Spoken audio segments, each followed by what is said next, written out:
The hero of this story appeared to be a common nerd who everyone bullied at school, but none of his classmates had any idea how skilled he really was at VR video games.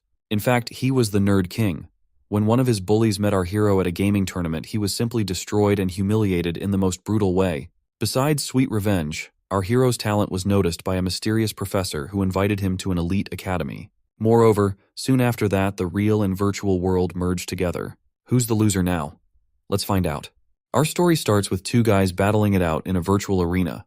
The sword guy seems to be struggling while his opponent doesn't even have a scratch on him. He gets up and tries fighting back, but the masked man is just too quick. He slashes him in the blink of an eye, giving him no time to react. The crowd goes wild as the masked guy wins his fight without suffering a single hit. We learn that he is a high school student and his alias is Black Skull. All of this is taking place in the future where a virtual reality world called Interverse has changed the entire world. This new world has various themes that transcend beyond human fantasies. It didn't take long for Interverse to overtake all areas of life, and people started using it to do most of their real-life activities. It offered a lot of worlds, and among those worlds existed the world of the MMORPG game, Heroes of Time, aka HOT. In this world, players could act like heroes to experience a vast fantasy world. People from all parts of the world went crazy over this game, and it was the dream of many players to become pros in the core game of HOT. The scene changes to a high school where some students are discussing a recent tournament match. One of the students asks his friend how he can get good at the game. The friend looks uninterested, so he just tells him to dodge all attacks of his opponents and to hit the opponent with all of his attacks. This guy is Lee Hyun-jung. He is the same player named Black Skull who was introduced to us at the start. He is now in the finals of Planet Man, which is a streaming company that is organizing a spectator match in HOT. This guy is not only good at playing games but also in sports and other stuff. He also comes from a rich family and considers himself handsome. My man out here is living life in easy mode. One of his friends says that it is no use asking for his advice since he has too high of a synchronization rate. Synchro rate is the indicator of your synchronization with your virtual avatar. If a person has a 100% synchro rate, it would mean that they can experience 100% of the things in virtual reality that they would in the real world. Increasing your synchro rate by more than 100% allows you to sharpen your senses and slow down your perception of time in the VR world. His friend asks him if he really saw everything in slow motion during his fight. Hyun tries to act humble and says that he just feels things more sharply compared to the real world. His friend thinks that the world is unfair and some people are just bound to fail. As he says this, he looks down at the guy who he has been using as a chair all this time. This guy is the main character, by the way. The student grabs him by the head and orders him to balance well. His mother is in charge of the parent council, so even if he gets caught, he can simply tell them that they were both playing. Hyun kicks the chair boy, which causes both him and the friend to fall down. The student becomes furious while looking at the chair boy and asks him if he did it on purpose. Meanwhile, the rich kid looks down on him and calls him pathetic for being a loser. The protagonist starts crying as he looks for his glasses. The rich guy thinks that the world is a jungle. He believes that the strong have a right to walk over the weak. Even as the world advances and they get new forms of entertainment, he still finds nothing as enjoyable as looking down on the losers. In the final match, he is going to face a dealer who changes his job based on the player he is fighting. He thinks that he is probably going to choose the bruiser job, which is strong against an assassin like him. With this in mind, he logs on to his Interverse account. The Planet Man hypes up the crowd for the finale of his competition. It is a one-on-one battle where all items and levels of the players will be adjusted so they are both on equal ground. The only variables will be their jobs and skill builds. In other words, the player with a better strategy will win. The first player is Black Skull, who is an assassin class. He is also a middle schooler, so it is impressive for him to be this good at such a young age. The second contestant is Ark, who specializes in various different jobs. Planet Man wonders what job he will choose going against an assassin. Everyone is shocked to see that he chose the mage job. This is considered to be the weakest class in front of an assassin since mages are weak against players who fight up close. Planet Man asks him if this is part of his strategy. Ark tells him that this isn't a strategy. He just felt like his opponent wasn't good enough, so beating him with a mage won't be a problem.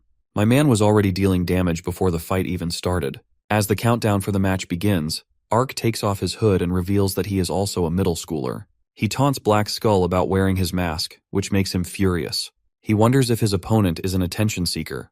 As the fight starts, Ark pokes Black Skull with his magic spells while keeping his distance. Black Skull wants to teach him a lesson, so he dodges all of his spells and continues to close the distance. Ark seems to be getting worried and thinks about closing the distance even further so he can land his spells. His opponent thinks that he is a fool since he is getting closer against an assassin. He immediately uses his rear ambush skill to get behind Ark and attack him. However, the mage looks back at him and smiles. He reveals that it was a trap and immediately hits him with his spell. As he falls down on his knees, Ark asks him if he really thought that a dealer like him wouldn't know about an assassin's skill. He mocks him for losing to a mage while playing as an assassin. This makes Black Skull lose his mind, and he uses his ultimate skill. It allows him to disappear from sight. His next attack will reveal him while stunning his opponent. RK smiles and says that it is a bit unfair since he can't see or hear him. He reveals that he also has a skill prepared for him. He uses his ultimate skill called Energy Blast. It releases a slow-moving projectile that deals a huge amount of damage. The commentator can't believe that he is using a slow projectile against an opponent who can move at an incredible rate of speed. They are both in a situation where one attack can end them. The only thing that will decide the fight is whether Ark is able to react to Black Skull's invisibility attack. The assassin is still mad at the mage for humiliating him like this. He decides to increase his synchro rate and slow down the time. The Interverse system allows players to slow down their perception of time with the synchro rate. Some of them mention time almost stopping for them. As Black Skull goes in for the final blow, he increases his synchro rate to 210%. However, Ark shockingly dodges his attack and hits him with an energy blast. He looks at him with a smile and says back the same thing he said to him while he kicked him into a chair. Black Mask's eyes widen in shock as he hears these words, but Ark immediately blasts him with his ultimate. The match ends and he is logged out of Interverse. He throws his headset away and screams in anger, wondering who the player was. He is the chair guy and the protagonist of this story. He smiles as he thinks about the face Hyun will be making when he meets him in school. Somewhere else, a professor is looking at a list of players on his tablet. The professor looks at the synchro rate in shock and asks him if an illegal program has appeared in the game. He tells his assistant that he is going to meet that player himself, since he wants to find out if that level of synchronization is even possible. Hyun is kicking him non-stop and it seems like he is out of his mind. His friend says that he is like this because he lost the final yesterday. He wanted to be accepted into the academy by becoming famous in the amateur ranking. However, his no-hit record along with his undefeated title were both taken away in a single day. He also lost to a middle schooler, which meant that his opponent was probably of the same age as him. As Hyun continues kicking Noah, he wonders if he can really be the guy who defeated him. The protagonist apologizes and pretends to not know what he is getting punished for. This makes Hyun confused and he walks away thinking he can't possibly have lost to someone like him. After he leaves, our boy starts laughing since he knows he struck a chord with him by defeating him in the finals. He has been getting bullied by that guy from the day he was enrolled in school. Even with the rise of VR, the bullying never stopped. The protagonist was sick of losing in real life, so he tried going after his bully in the virtual world. He knows that he can't do much in real life, and it will continue to be like that. As his teacher calls out his roll number, she is shocked to see him in such a condition. However, she pretends to ignore it and continues with her lecture. The protagonist is angry at his teacher for not doing anything to help him. He knows that Hyun's family is well off and he has connections, so she can't really do much about it. He believes that reality is sickening and sees all of those bullies as some kind of monster. In the virtual world, he has no problem slaying these monsters, and he uses it to get rid of the stress. This also makes him much stronger in the game. In HOT, you can choose between 3 different classes. You can be a tanker, a dealer, and a support. You play a class and then pick the job within that class. Each job level increases individually, which makes it really hard to change classes later on. Noah plays a dealer class. He looks at his inventory and realizes that he has gathered a lot of gold. He thinks of using this gold to pay off his monthly fees. As the Interverse became more widely used, it almost became another version of the world. The currency in the VR world is gold, which can be converted to real-life money. However, it is only possible when you reach a certain age, which means that our boy can't withdraw his money until he becomes an adult. As he is busy looking at his gold, he gets ambushed from behind. He is quick to read the attack and dodges it at the last moment. Suddenly, a few more players show up with different weapons in hand. Their leader mocks the attacker for missing the spear. Noah is still confused and asks them what they want from him. The leader smiles like a maniac and says that they want to kill him. The protagonist looks at them and wonders if they are zombies. In the game, zombies are groups of players hired by specific organizations to hunt for players. They are given a daily quota and offer the company gold or other items in exchange for payment. The people who work for organizations like these are mostly criminals, or people who are in huge debt and have nothing else to do. Noah wasn't going to die this easily, so he stood against the group and prepared for a fight. The leader tells him that they are all normal players except the guy who attacked him previously. He has red eyes, which means that he has killed a player before. If Noah tries to fight back and kills the normal players, he will get the penalty for death. The protagonist knows that he can't fight them since he will get tagged as a player killer by the system. He tries running away, but the group just won't let him go. One of them stabs him with his blade and injures one of his arms. He is now cornered with nowhere else to go. He wonders why just keeps tormenting him. Some of them don't even see this as tormenting. He gets a flashback of Hyun from school who got mad just for looking at him. Noah realizes that he will lose a lot more in the future if he kills everyone in the group, so it is better for him to just die and lose 10%. However, this is not the virtual world, and he isn't going to back down here. He takes out his blade and starts slashing through the players one by one. Most of them are just normal players, so he can take them out easily. He just needs to survive until his player killer tag expires. After finishing the normal players, Noah charges at the leader. To his surprise, the leader blocks his attack and throws him back.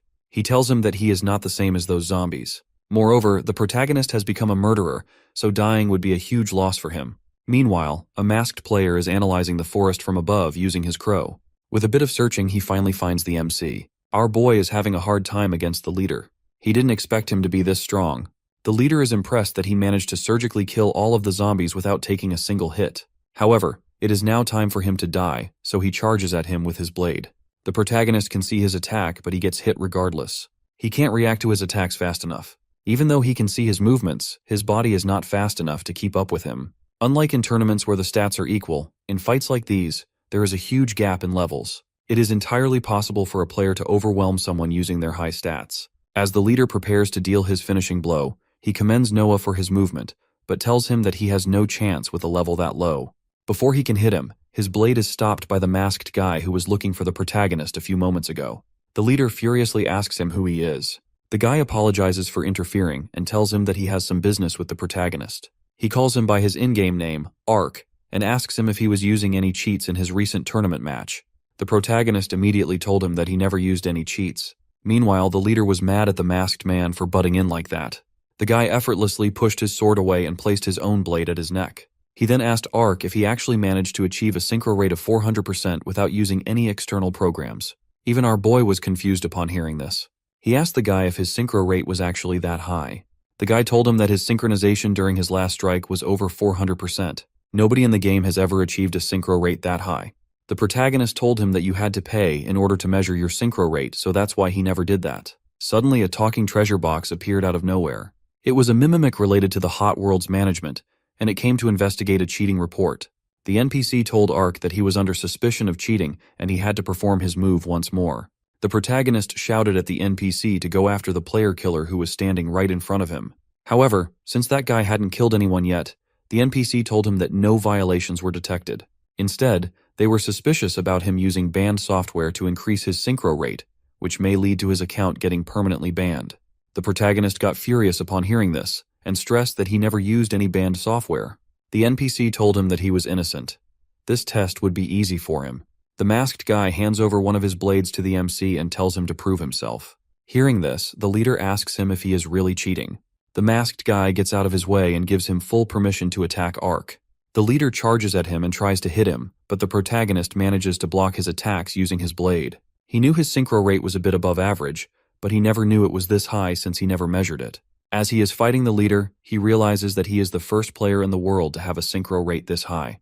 The leader gets confused when he sees him laughing. Meanwhile, our boy has just realized that he is special. He decides to focus all of his energy on defending. He can't react after seeing the opponent's attack because it is too slow. Therefore, he tries to react even before he launches the attack by raising his senses to the highest level and reading the flow of his joint's motion. At this level, he can sense an attack before the leader even makes it. The NPC and the masked guy are shocked to see the synchro rate on the screen. The leader tries everything to hit the protagonist, but it seems like he already knows what he is about to do. As the two continue to fight, the NPC can't find any signs of external software influencing Ark's synchro rate, which means that he wasn't cheating after all. As he deals the finishing blow to the leader, the screen records his synchro rate at 527%. The masked guy looks at him in shock and wonders if this is the birth of an irregular. The protagonist looks at him and asks if this is enough proof of his innocence. The man apologizes and tells him that he has a suggestion. However, the protagonist is a bit too confident right now, so he cuts him in the middle of the sentence and tells him that he is a special existence in the interverse. He believes that he can't lose to anyone and asks the guy if he can keep the weapon he gave him. The man sighs and tells him that he has to take care of the player-killing situation, so he will talk to him later. Out of nowhere, he smacks Ark in the face, giving him no chance to react. My man didn't even see it coming. The guy tells him that if he wants his items back, he should find a guy with the ID, hide on bush. That single hit is enough to kill him in the game, and he logs out. With the creation of the virtual world in the Interverse, many advancements were also made in the real world. The field of robotics saw a huge growth, and with time, robots with extremely advanced AI were implemented. These robots were able to replace the jobs of many people. It got to the point where robots were seen in every household. One of those robots was called T1, and he was the guardian of our protagonist ever since he was 10. The MC comes home while crying and covered with scratches. The robot's first reaction is anger, and it asks him what happened. Noah tells him that he has lost all of his items. After he explains the entire situation to T1, the robot scolds him for spending money in the VR cafe. It tells him that he has been saving on electricity bills by not charging his battery to the fullest. After the robot calms down, it suggests going to the guy named Hide on Bush for his items. Noah isn't sure if the guy will just give him back his items. The robot tells him to get down on his knees and beg the man if he has to. Our boy hasn't ever asked anyone for favors, so he asks the robot for help. The robot assures him that it will teach him the art of asking for favors by going through the data passed down to it from past generations. My man is about to learn the ancient art of bootlicking. He logs back onto the game and requests the man to give him back his items. His bowing form is a bit off, but he has the spirit. The man tells him to get back up since he is going to give him back his items, even without him bowing. However, he has some conditions. He initiates an interverse contract and tells him that he wants to ask him some questions. If the protagonist doesn't answer all of his questions honestly, he will simply drop his items. The contract helps to make sure that all the conditions of the deal are met and both parties are satisfied. Ark is fine with the contract since he also has some questions for the masked man. Hearing this, the guy adds another condition to the contract where the MC is also allowed to ask questions. After accepting the contract, he immediately gets his items back. The masked guy begins with the first question and asks him if he is really a middle schooler. Orc tries to find a way around the contract and answers no. The system detects his lie, and all of his items are instantly taken away, including his clothes. The masked guy tells him that the system is able to read his brainwaves. This means that it is able to catch any type of lie. Hearing this, Arky confirms that he is in middle school. It is now his turn, and he questions the man why he is doing all this to him. The masked man says that he wants to know about him. He explains that he is scouting him for a game team, and this is part of the interview. Hearing this, Ark is confused and asks him more about the team, but his turn to question is over. The man asks him about his future career goals. The protagonist tells him that he simply wants to make a lot of money. He then questions him about the team. The man reveals that he is talking about the league team that will play in Fantasy Academy. Ark is shocked and wonders if the man is actually talking about the famous Fantasy Academy. The man then asks him if he likes gaming, and he hesitantly confirms it. Ark begins to wonder if the man is actually from the Fantasy Academy. It is every gaming student's dream to enter that academy. He gets too deep in thought and asks the man if he can even get into that academy. The man tells him that he can get in as long as he thinks that he is suitable. He then asks the MC if he will ever back down when fighting against an enemy who is clearly stronger than him in every aspect. RK confidently says that he won't back up, but suddenly he starts thinking about Hyun and all those bullies. He knows that he won't give up, but for some reason, his answer feels like a lie to him. He looks down and tells the man that he was wrong. He doesn't want to engage in a fight where he can't win. However, if that isn't his last fight, he will try to improve himself to face that opponent. The man mentions a sparring competition that is held every year amongst the students, the Fantasy Academy. Many teams have their eyes set on winning the league to become the Academy's representative team. Among those students, only a few remain to fulfill their dreams while the rest give up. It is a place where there is only one MVP in the surviving team. The man points his blade at Ark and asks him if he has what it takes to survive in such a place. Ark hates losing. The only reason he chose to attack Hyun in the virtual world was because he was confident in his skills online. However, things are different in the real world. He doesn't want to go against him in the real world, because if he never fights him, he won't be a loser. He wonders what he will do if he comes across an opponent stronger than him that he can't avoid. His eyes fill up with rage as he realizes that he already knows the answer. He grabs the man's sword using his bare hands and tells him that it is his turn to ask the question. Ark smiles and asks the man if he needs someone who can become the ace of his team. The man pulls his sword back and says that he is correct. However, he is still lacking in some areas to become an ace. He isn't sure if he can be of much use with only his high synchro rate. The man tells him that he has to pass the entrance test using his own strength. It's his turn to ask the question, so he asks the MC if he is prepared to undergo rigorous training for the entrance test that is in 3 months. Ark doesn't even have to think about his answer since he already knows what he wants. His training sessions start the very next day. He notices a girl standing in front of him who tells him that she was instructed by the masked guy to come here. The girl calls the masked man Professor and asks Ark if he is the other recommendation he was talking about. He is confused since he didn't know that there was another recommendation besides him. The girl starts stretching and says that hasn't heard anything yet. Without a warning, she goes for a kick on his head, but he manages to dodge. While he is trying to figure out what is going on, she grabs him by the head and punches him in the chest.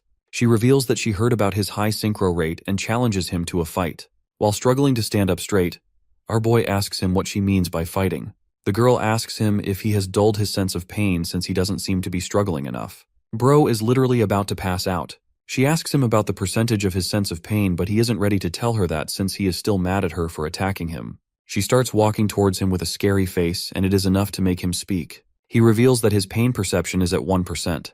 This makes the girl frustrated, and she tells him that everyone keeps their pain perception to the maximum value of 20% so they can increase their synchro rate. The protagonist is surprised to hear this since he didn't even know you could increase your synchro rate by increasing your pain perception. The girl says that she doesn't like him and tells him that he will feel the same amount of pain if she hits him 20 times. As Ark is asking her a question, she tries to punch him, but he is able to dodge it this time. He smiles and asks her if she really thought he was going to fall for the same trick twice. He tries to remember that feeling from his last fight where he was able to raise all of his senses to the highest. Meanwhile, the professor's assistant is taking a look at Noah's profile. He asks the professor if he really paid for 3 months of VR cafe because the kid didn't have a VR simulator at home. He then asks him about the meeting. The professor tells him that the protagonist has an extraordinary synchro rate, but he still has a long way to go in other areas. The assistant laughs and tells him that he can't rely on his synchro rate alone, since players nowadays need to do a lot more. The professor tells him that this is the reason he asked Carrie to duel with him. Hearing this, the guy gets a bit worried since he thinks that our boy will develop trauma from being beat up by her. The professor tells him that they should just wait for the results since you never know when you find a monstrous being that exceeds your expectations. As he goes to check in on the two of them, he sees Ark losing badly to Carrie. He notices the professor and asks him to do something about the radish eyebrow girl. This makes her even more furious, and she takes it on him even harder. After they are done fighting, the professor introduces them to each other. Ark is a dealer who has just been nominated as a recommended student and will start his training soon. The girl is Carrie, who is also a dealer. She was a nominated student like him, but she has been enrolled in the academy for over 6 months since her selection. He tells them that they will both be working in the same team as nominated students, so they should get along. However, looking at them, he knows it is not going to happen anytime soon. Carrie asks the professor if she can start training again since she has already dueled with the guy. The professor asks her about the duel, and she tells him that it felt unpleasant. Ark starts fuming upon hearing this and asks the professor if all the other nominated students are also like her. The professor reveals that they are the only nominated students and there is no one else. He then asks him what he thought about the duel. The protagonist tells him that he needs a lot more than just synchro rate. The girl appeared to be trained well, and she was definitely stronger than his previous opponent, so he felt like he had hit a wall in terms of his skill. Moreover, he also feels like he is out of energy after using a high synchro rate. The professor tells him that he is correct. Once he raises his synchro rate to the max level, he will burn out, and it won't be possible for him to use it again for a while. This was the reason he was able to knock him out the last time. In order to be good at the game, one cannot just rely on their synchro rate. They also need to learn other skills such as martial arts and meditation. The reason he asked Carrie to duel him was to make him realize all of this. The protagonist asks him if she has over 6 months of training since she has already been enrolled for 6 months. The professor tells him that he is correct. Hearing this, he smiles and says that he will catch up to her in the next 3 months when it's time for his test. The professor tells him that he doesn't expect him to catch up to her until the test. Just like his weapon is his synchro rate, her weapon is her fighting abilities. She was born with them, and as a nominated student, she spends all of her days training them. Therefore, he assumes that he will catch up to her after he is officially enrolled in the academy, since he can train without any distractions. Since he is a nominated student, the professor can also arrange for his daily training through his school. This makes Ark happy since he won't have to go to school anymore and face any of his bullies. However, upon thinking a bit more, his smile fades and he tells the professor that he needs to take care of a few things back at school. The professor thinks that he wants to say his goodbyes to all of his friends, so he allows it. The next day, Hyun is surprised to see him missing from class. He walks back to his home after school thinking that the protagonist has quit. He feels refreshed thinking that he won't be around him anymore. Just then, he notices him standing right in his path. My man doesn't even have his glasses on. I already know where this is going. He looks Hyun in the eyes and asks him if he knows the guy who beat him up in the game. He gets in a fighting stance and claims that he is Ark. He wears glasses even though he doesn't have a prescription. The glasses are just part of his character. He wears them to hide behind a fake identity. He created this persona so he could go through school miserably while leaving his real identity to the VR character named Ark. This helped him to get through tough times without falling apart. This is just how he decided to live his life. He thinks that fighting back won't achieve anything since he can't win anyway. He doesn't want to step into an arena if he knows he will lose. Nevertheless, there he was, standing in front of Hyun with his glasses off. He calls him out for a fight in the real world. Hyun looks at him in shock as he realizes that he is Ark. He walks over to him and says that he doesn't care. The difference between their heights gets more apparent as he stands directly in front of him. He tries to punch him in the face but barely misses. The protagonist tells himself that he has nothing to fear. He normally encounters Hyun when he is with his group, but this time, he is alone. He has fought countless times in the virtual world, so he just needs to think of this as a game. He tries to shake him off mentally by provoking him. Bro simply tells him that he is a noob. This is enough to make him lose his mind. He furiously charges at him and asks him if he wants to die. Noah remembers watching a fighting video from the player Fight Mo29. He said that when people are more furious, they are most likely to hit you with a right hook. However, my man got hit with a left kick. Someone report Fight Mo29's channel. Hyun asks the MC if he really thought he was going to win just because he was facing him alone. Noah tries fighting back, but his punches are too weak. He starts to panic as he realizes that this is the real world. It is entirely different from the game. He gets punched in the face and falls down. Hyun doesn't give him a chance to get back up and starts to punch him mercilessly. He asks him again if he thought he could beat him because he was alone. Even though he is badly beaten, Noah tells him that he doesn't even look a bit scary and proceeds to spit on his face. Yeah, he proceeds to receive the worst beating of his life. When Hyun is finally done with him, he gets up and warns him not to cross paths with him again, or he will actually kill him. As he turns to walk away, Noah calls him back and asks him if he is trying to leave. He gets up and screams that he still hasn't landed a single hit. Hyun tries to punch him as he is charging towards him, but the protagonist starts to trip and fall. He wonders if he has taken too many hits since his legs won't move. He starts to think back to the question of the professor. This is the first time he has ever stood up against his bully.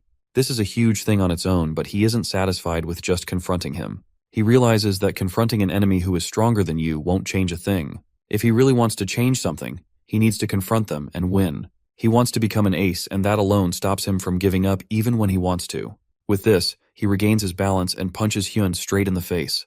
Bro literally sends him flying a few feet back. He tries to defend himself, but realizes that the bully isn't getting up anytime soon.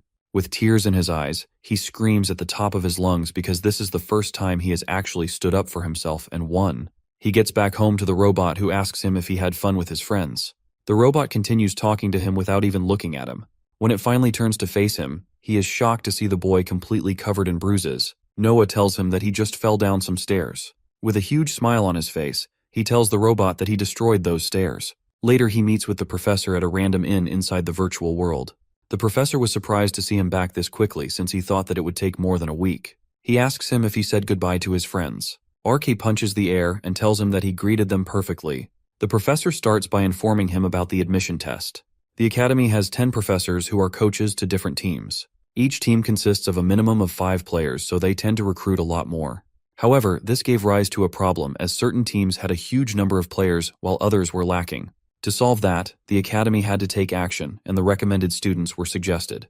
The professors can each recommend 2 students for their team. A recommendation team assesses the talent of those players, and it serves as a roadblock for illicit admissions. In order to enter the academy, you have to receive a passing grade on that test. The professor tells him that he doesn't need to worry about the test. He simply needs to focus on his basics in addition to his synchro rate. He assures him that he will teach him everything in the period of 3 months. The training consisted of 4 parts. The first part consisted of lectures, which explained basic concepts about the VR world and the game itself.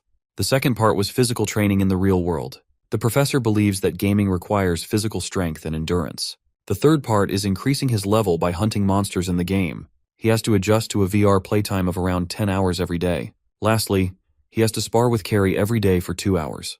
He is not allowed to use his synchro rate during his sparring session. Our boy mostly gets the crap beaten out of him, but he is still learning. He knows that he needs another weapon aside from his synchro rate if he wants to fight with Carrie. Even if he can't win, he won't give up because he knows that as long as he keeps trying, the road will open up.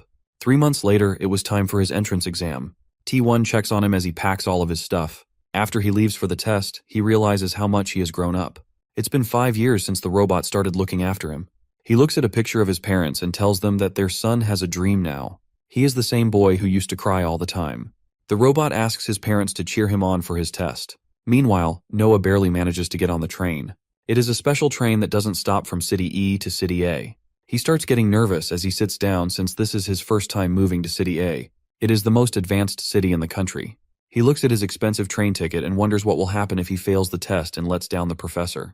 He shrugs away all the negative thoughts and decides to have a bit more confidence in himself since he trained so hard. Suddenly he feels a ray of sunlight hitting his face. He looks out the window to be met with the most beautiful sunset he has ever seen. This makes him realize that this is the reality, and he is finally going to the academy. The train stops at the station and Noah is greeted by the assistant of the professor. He introduces himself as Kim and tells him that he will be his guide for the day. The city is visibly more developed and advanced than City E. The assistant shows the protagonist to his hotel, which looks quite fancy. He asks the assistant if he should really be receiving such treatment. The guy tells him that he can use the hotel's facilities as much as he wants. He is glad that he is much more innocent in real life than how he appeared in the game. Noah is surprised to hear this and asks the man if they have met before. Kim immediately strikes a pose and tells him that he was the one who recommended him to the professor. He reveals that he is the famous streamer, Planet Man.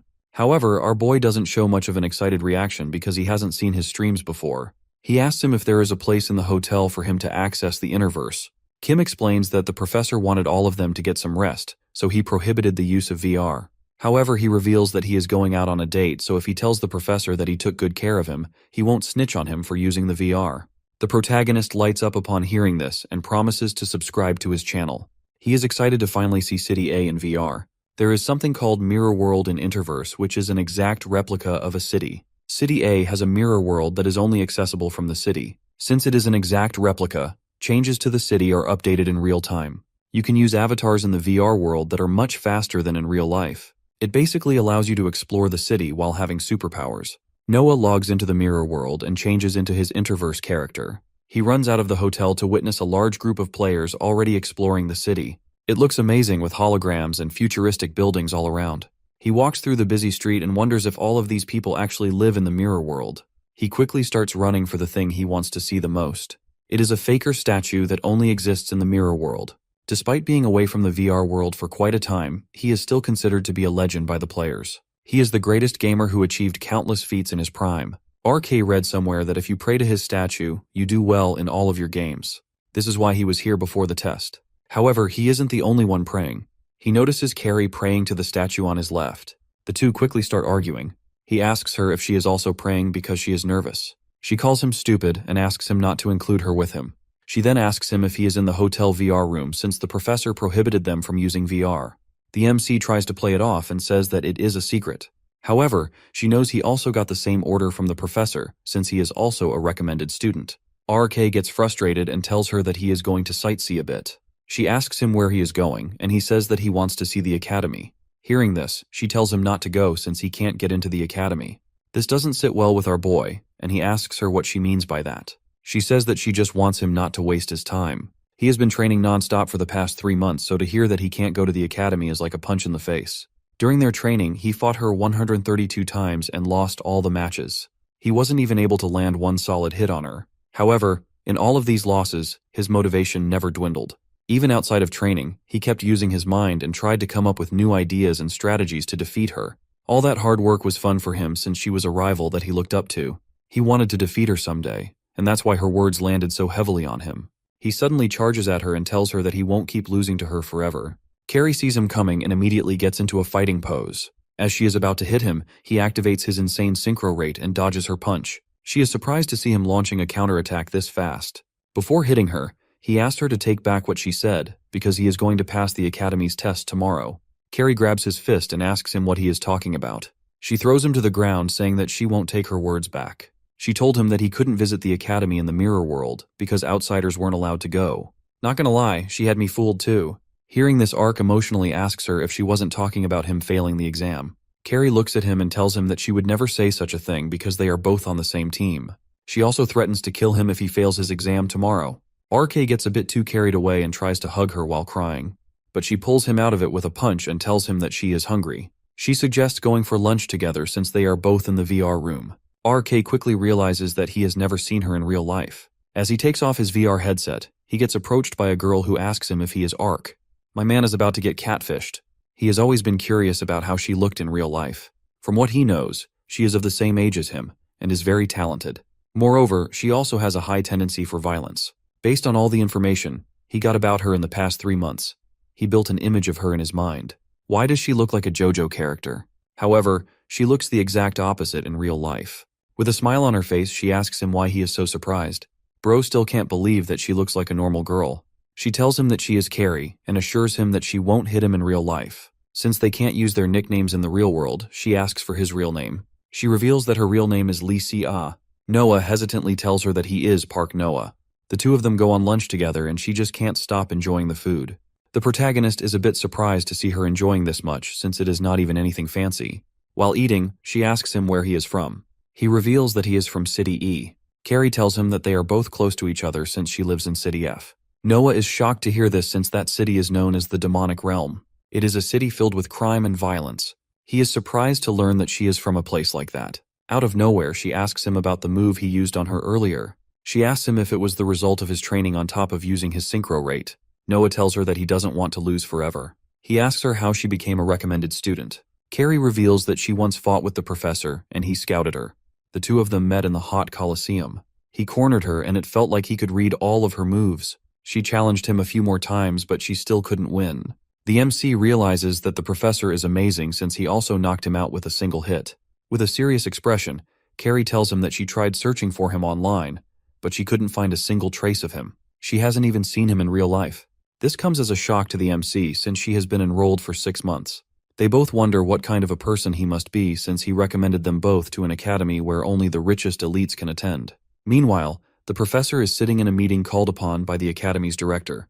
It appears that the director is going to reveal the contents of the entrance exam. Everyone starts to speculate about the test. One of the professors calls out to Professor Lee and asks him if he managed to find any decent students for the admission recommendation. This guy is Professor Wizen. Professor Lee looks at him and speculates that he must have found some good talent since he asked him the question. The guy laughs and tells him that it is obvious as he has found someone truly exceptional. He is confident that his recommended student will come out on top this year. Professor Lee tells him that his students won't be easy to go against either. Professor Seiler has been silently listening in to their conversation, so he mocks the professor saying that his recommended students must probably be from the slums without any good family background. He thinks that students like that are bound to bring down the status of their academy. Professor Lee tells him that only allowing students from a particular social class to attend the academy is what's going to bring its downfall. He believes that talented people can be found in all sorts of environments. The students he chose may well be the pioneers of the new era. Professor Wizen agrees with him since the student he chose is from City F. Seiler is frustrated at the academy for hiring a professor who doesn't come from a high-class family. He thinks that the name of their academy will be ruined because of this. The academy director finally joins the meeting and apologizes for being late. He tells him that he is late because he came up with an interesting idea on his way to the meeting. He announces that he is going to reveal the contents of the test. The test will be conducted by a game known as Battle Royale. Players will start with basic items and then make their way up by collecting items and skills on the battleground. The last player standing will be considered the victor. One of the professors worryingly asks him if there will only be one passing applicant. The director assures her that he has thought of a balancing system for the test. The students will be graded based on points. These points will be calculated based on their KDA, survival ranking, and their gameplay. Moreover, all the students will be placed in different ranks based on their training videos and portfolios. The ranks start from D to S, with S being the highest rank. There is only one student in the S rank, and they will receive special benefits. Professor Lee can't really understand the director's thought process, since assigning a rank to each student may not go very well. The director suggests they start placing the students in their respective ranks right away. At the same time, the MC is lying on his bed wondering how Carrie is so friendly. This is his first time making a friend, so he is a bit worried. He thinks about tomorrow's test and realizes that if he fails, everything he did for the past 3 months becomes useless. Before going to sleep, he prays that he passes. Meanwhile, the professors have finished ranking the students based on their training videos. One particular student is chosen to be S rank. Professor Lee gets a bit worried as he thinks to himself that there is going to be a monster among the students in their tests tomorrow. He hopes that his recommended students do well. If you were wondering, they placed our boy in D rank, which is the lowest. Noah is finally at the academy. He sits in his VR capsule with the guidebook in his hands. It has been an hour since they instructed him to wait here and read the rulebook. He couldn't sleep well last night because he was too nervous, and he also couldn't meet the professor. He wanted to ask him for some advice to calm himself down, but it is too late now. He wonders if this is how he is going to fail. He punches some sense into himself and decides to try his best on the test. He is also allowed to use his synchro rate, so he is going to give his all. Suddenly, he hears an announcement that the test is about to start. He logs on to his Interverse account and gets ready for the exam. Ark is a bit surprised to see all the students gathered in the royal palace. He wonders if this is the test site. Looking around, he finally realizes how many recommended students there are in addition to him and Carrie. As he is thinking, she calls him from behind and mentions that he actually showed up. He looks at her and thinks to himself that he has only been losing to her. However, that is going to change today since he is going to turn things around. With this, he turns around and begins walking away, but she grabs him and asks him if he is trying to ignore her. As the two of them are fighting, the director begins his speech. My man is literally dressed as a king. He introduces himself as Jimmy Fullhouse, the director of Seongyang Academy. He begins by yapping about them being recommended students and stuff. After a bit, he starts to explain the exam. It is going to be a battle royale where 20 students fight till there is only one player standing. The condition to win the test isn't to survive, but to prove to the academy that they are capable. However, there will still be benefits for the student who can survive till the end. One of the students raises his hand and asks the professor about the ranking system. He explains that it will be a core component of the test. All the students will start off with a specific rank from D to A. If a student kills an opponent that has a higher rank than them, they will steal their rank. However, the ranks will remain hidden until the first player dies. The director laughs as he reveals that they also have an S-ranked student among them. He tells them that they will receive different treatment in the academy based on their ranks, and the S-ranked players will be treated the best. A girl suddenly raises her hand and says that the students with the higher ranks may have an advantage from the start. The director tells her that they have evaluated their ranks based on their training videos. The girl appears to be a Karen and starts to argue that the evaluation system is too vague. The director looks at her and asks if she is going to leave because she can't accept their evaluation system. He reminds her that the Seongyang Academy is the best education facility where the best pro gamers are produced. The director tells her that a pro gamer is able to respond to the public's expectations calmly amidst unimaginable stress. He tells her to look behind her and see the difference between those who are meant to be stars and those who are not. She just has to prove herself as a player if she is unhappy with the rankings. After schooling the Karen, he announces the start of the exam. As all the students are teleported to the arena, Professor Lee watches his students with a smile and says that he will cheer for them. Ark is presented with a map and given the choice to land in any of the given locations.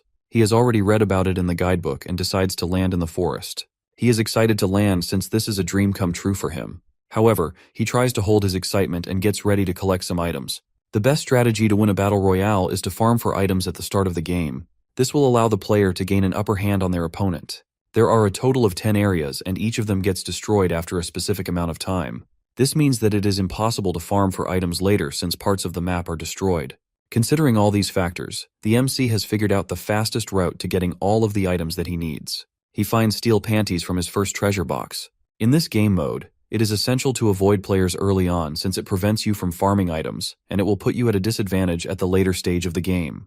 The map's radius is around 10 kilometers, so Ark is confident that he won't encounter any players during the first part of the game. My man is thinking all this with a player sitting 5 feet from him. Both the players almost die of a heart attack as they spot each other. It has only been 5 minutes and they have already encountered each other. Talk about being unlucky. The snowman guy Ark just encountered is named Ginus. The professors watch as the two players meet each other during the starting phase of the test. Professor Lee is a bit worried since he didn't expect Noah to be meeting an opponent after the first 5 minutes. Both players don't have a single item, so he expects them to fight for long since they don't have enough damage to quickly kill each other. However, their best decision would be to simply ignore the other player. Professor Bazin looks at Lee and tells him that they are both in a troubling situation since the snowman guy is his student. The academy director focuses on what is most fun. If both players avoid fighting and decide to evade each other, it might affect their grades. On the other hand, if they do end up fighting, it will definitely put them at a disadvantage later on. In this situation, the most logical course of action was to simply not fight. Both Ark and Ginus stand up and start walking towards each other. The professors wonder if they are going to fight. To their surprise, the players walk past each other like they can't see their opponent. They both pretend to not see each other so they don't have to fight. Professor Bison laughs while seeing this and says that they both got out of the situation since they were too scared to fight. Meanwhile, the director finds it boring. Battle Royale games have one common rule, and that is the sudden death system. As the game progresses, several areas are labeled as danger zones. It forces people to leave those areas and fight the other players. In the test, the danger zones are selected after the first 10 minutes of the game. After that, each area is selected as a danger zone every 5 minutes. Till now, 25 minutes have passed and 7 to 10 areas have been removed from the game. The players who fail to leave the danger zone are removed from the game. Still, there have been no battles in the game. All the students are trying to play it safe since all of their moves will directly affect their grades. As the other students were hiding, Carrie had been hunting for a player. She finally finds the trace of another player as she comes across a looted treasure box. She knows that everyone is still hiding since there has been a no-kill log notification. The box leads her deep into the labyrinth. Here another player is busy collecting loot. He picks up a legendary sword, which is the best item grade in the game according to the rulebook. This player is the lucky puncher, and just like his name, he thinks that luck is on his side. It has only been 30 minutes, and he has already found items of unique grade and above. He is confident that he can easily win the game now. As he is busy flexing his new items, Carrie casually calls him out. She asks him if he purposefully hid himself so deep and challenges him to a fight. The guy gets even more excited since he considers this a test run for his new items. The two get into battle without even exchanging names. Carrie launches herself towards him without hesitation, which is a bit surprising for the man. He wonders if she doesn't understand the item difference between them, since it is a crucial aspect of the Battle Royale game format. He manages to break her sword with his blade, which is one of its abilities. However, he fails to finish Carrie off since she manages to dodge his next attack. The man is visibly shocked upon seeing such agile movements from her. She asks him if her weapon broke because of his blade's ability. She smiles and tells him that she will be taking his blade. The man gets annoyed and asks her if she can't understand what she has already lost. Even without a weapon, Carrie seems confident that she can win. She immediately changes her pose and jumps towards him. The man tries to attack, but she is just too quick. She grabs him while hovering over him and throws him to the wall. Before the man even has any chance to react, he sees a punch coming in his direction. He manages to move his head to the side, but the impact of the punch leaves a dent in the concrete wall. The man wonders how her punch can have so much destructive power. He starts accusing her of cheating and says that she didn't start with the same stats. Carrie tells him that it's just how the interverse avatars work. Their physical capabilities are a lot stronger than the real human body, and thanks to the physics engine, the game can translate the momentum of your strength pretty well. She hits him with the finishing blow while explaining how the engine allows the player to hit punches like this without cheating. My man got a lesson and a beating. After being defeated, the guy looks at her and asks if she is an S rank. However, she doesn't know that either, so she kicks him in the head to find out. Before she can even hit him, the kill notification suddenly pops up. She stops just short and wonders who it is. Meanwhile, the man silently tries to escape, but he can't go far as he is quickly eliminated. Carrie is a bit disappointed since she wanted to be the one to have the first kill. As she looks at the kill log notification, she is shocked to learn that the player who got the first kill is Ark. 10 minutes earlier, he was badly injured fighting another player. He is surrounded by volcanic lava which is radiating immense heat. Ark worryingly looks at the blue-haired player standing in front of him since he never expected to fight someone like him. After the first 10 minutes of the test, Ark found himself in the flaming mountain field. He couldn't really farm properly since he came across another opponent at the start of the test. It takes about 5 minutes to cross a field, so he is hoping not to come across another player. Just as he searches around, he finds a chest box. Inside finds a sword and a shield. It is not the best weapon, but it is still a rare grade, so he is happy. His shield has an active ability which causes it to shine for some time. If any opponent attacks him while the shield is shining, they will be stunned. After acquiring the shield, Ark decides to play a bit more aggressively. The next moment, he is standing in front of a player who seems to be stuck in a treasure box. Ark knows that the player is not dead since he still hasn't seen a kill log pop up. The player's avatar can't be bugged either since it is an official test from the academy, so bugs are highly unlikely. The most probable reason for the player's behavior is that something must have happened to him in real life. Ark wonders if he should alert the academy. However, as he tries to call out the player, he immediately sits down. The player turns his head towards him and says that he fell asleep for a few minutes. This comes across as a shock to the protagonist who wonders how someone can possibly sleep during a test. The guy tells him that he was farming, but the field was so warm that he fell asleep. He then takes out his sword and tells the MC that they should start fighting. Ark also takes out his sword and says that he won't go easy on the sleeping man. He wants to test out the results of his training. He has been learning martial arts during his training and he thinks that it made him much stronger. Ark believes that he can't possibly lose to a player who sleeps during a test. Bro is about to find out the hard way. The blue-haired guy effortlessly blocks his attack using the handle of his sword. It appears that this is also one of Professor Vazen's students. He tells Professor Lee that he is unlucky since his student met Han. He is the incredible genius he met in City F. His official rank is D, which the professor claims is only due to his own laziness. He denied filming videos of his practice, so he is more like a secret weapon. As Han takes out his sword, he remembers his professor's words that the test is going to be fun. But judging from his opponent, he thinks that his professor lied to him. RK can clearly notice that something within that player has changed.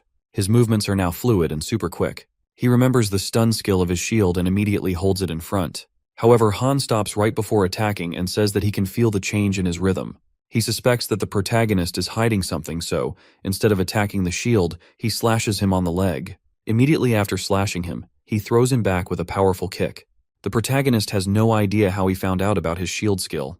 Professor Weizen explains that the synchro rate mechanic of the interverse allows players to experience sensations that they won't experience normally. Normally, players would only experience time slowing down.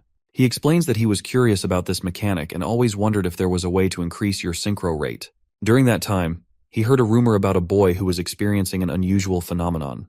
In order to investigate, he traveled to City F and met with Han. The boy told him that he could even hear the heartbeats of his opponents when he increased his synchro rate. It allows him to pick up on even the minute changes in their expressions and predict their next move. Professor Weizen claims that his student will never lose a mental battle because he already knows what his opponent is about to do. It's almost like playing poker while reading your opponent's hand. Hearing this, Professor Lee looks back at him with a smile and says that he isn't the only one who has a secret weapon. Ark is now on the verge of collapsing. He knows that his opponent is incredibly strong. Hans immediately notices that the protagonist's heart rate is increasing. He knows that it isn't due to nervousness, it is something else. Our boy is getting excited since he finally got a real challenge. He knows that getting into the academy isn't going to be easy. He tells Han that he had a synchro rate limit when he was training. The guy ignores him and charges straight towards him. He notices that he is not trying to defend himself and thinks that he might be baiting him. Using his sharp senses, he thinks to himself that Ark would probably try to stab him with the blade, since that attack has the highest probability of success. As the protagonist puts his shield in front of him, Han is ready to dodge the attack by moving to the side. However, instead of stabbing, the MC moves his shield to the side. The guy backs off and tries to hit him again, but he pushes his shield forward once more. Every time he tries to hit him, he puts his shield in front of the attack almost as if he already knows where the attack is coming from. The professor smiles as he sees this and thinks to himself that Noah is only at rank D since his synchro rate has not been revealed yet. However, he is sure that it will someday come to light. Han wonders why he can't seem to hit him when he could definitely see many openings in his defense. Every time he tries to use an opening, Ark puts his shield in front at the last moment. He knows that he can't be creating those openings intentionally, so the other explanation is that he is blocking his attacks by reacting instantly. This impresses him a bit and he exchanges names with the protagonist. He tells him that he is quite skilled, and it has been some time since he found something more enjoyable than sleeping. Ark nervously laughs, wondering if that was a compliment or an insult. Han makes a serious expression and says that he doesn't want to lose, so he is going to give it his all. The next moment he vanishes into thick smoke. Now Ark can't see him and he wonders if he ran away. Han suddenly appears behind him and tells him that he didn't run away. He slashes him from the back and disappears again. Arky panics and starts swinging his sword in all directions. Han can find him even in the smoke since his synchro rate allows him to hear all of his movements. The protagonist realizes that he needs to get out of the smoke since staying inside puts him at a disadvantage. As he moves, he gets hit with a magma explosion and falls down. He realizes that he can't move since he is surrounded by magma craters. However, he can't stay inside the smoke since his opponent has the upper hand. He gets up and decides to stay calm. He knows that the smoke will dissipate over time and his shield's cooldown is also finished. Once the smoke clears, he can use his shield to win. In order to react to Han's speed, he needs to increase his synchro rate. During his training, the professor taught him a way to use his synchro rate on command. He explained that he needed to set up a trigger like an action that would activate his synchro rate. RK realizes that he breathes out every time he uses his synchro rate, which is probably his trigger. The professor suggests that he should stop using his synchro rate when he stops his breathing. This is going to be his trigger for stopping. He needs to be able to stop in the middle and not hit his max synchro rate or he will experience burnout like before. Professor Lee explains that it is more efficient to use a synchro rate in a short burst rather than using it all at the same time. Since his synchro rate is his main specialty, if he burns out, he won't be able to survive. As Ark stands in the smoke, he realizes that it is a gamble to increase his synchro rate to the max. He needs to finish his opponent off during that moment, otherwise, he risks getting burned out. Even though this involves a lot of risk, the protagonist is excited since this is the type of thing that only ace players can achieve. Han notices that Ark is standing in front of a magma crater. He guesses that he probably wants to prevent him from attacking from the back. However, his heartbeat is also getting calm. Han smiles as he realizes that the protagonist wants to bet it all on in a disadvantageous situation. He respects his bet and charges towards him with incredible speed. Ark doesn't know when or where the attack is coming from, but he still has to block it using his shield. The director is attentively watching their fight. He is surprised that they are both D ranks and says that their skills are at least A rank. He can see Han's synchro rate reaching over 300. As he looks over to Ark's synchro rate, his eyes widen with shock. He looks back at Professor Lee and says that he has been hiding such a beast in secret. Back on the battlefield, Han thinks that he has won since Ark seems to be oblivious to his attack. To his surprise, he puts his shield up at the last moment, causing him to get stunned. Even the protagonist is surprised at his own speed. He couldn't even register his opponent properly, and his body moved on its own. With his opponent stunned, he finishes his off quickly using his sword. As Han is being eliminated, he hopes that they will meet again. He takes off his VR headset with a smile and says that the professor was right when he told him that joining the academy might be fun. As he stretches, he wonders if he will pass the test since he got eliminated by the first opponent. Ark is visibly exhausted after his fight. He also feels something different than his normal synchro rate usage. When the kill log shows up, he realizes that he is the first one to get a kill. He excitedly looks at the notification, expecting Han to be an S rank.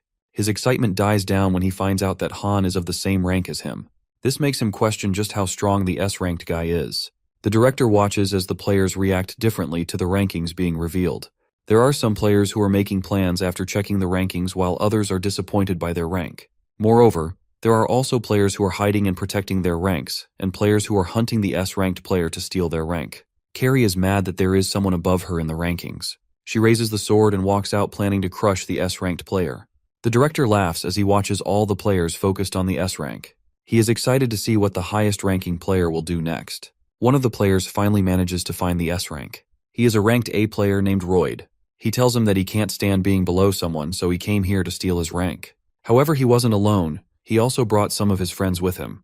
The S rank guy laughs and tells him that he didn't expect players to be teaming in the entrance exam. Royd takes out his blade and tells him that there is no rule against teaming, so he can't do anything. The S rank is disappointed that they thought they could steal his rank by bringing in more players. We finally see his in-game name, which is King, as he tells the others that they will get to experience the vastness of the world. Bro is about to take them on a world tour.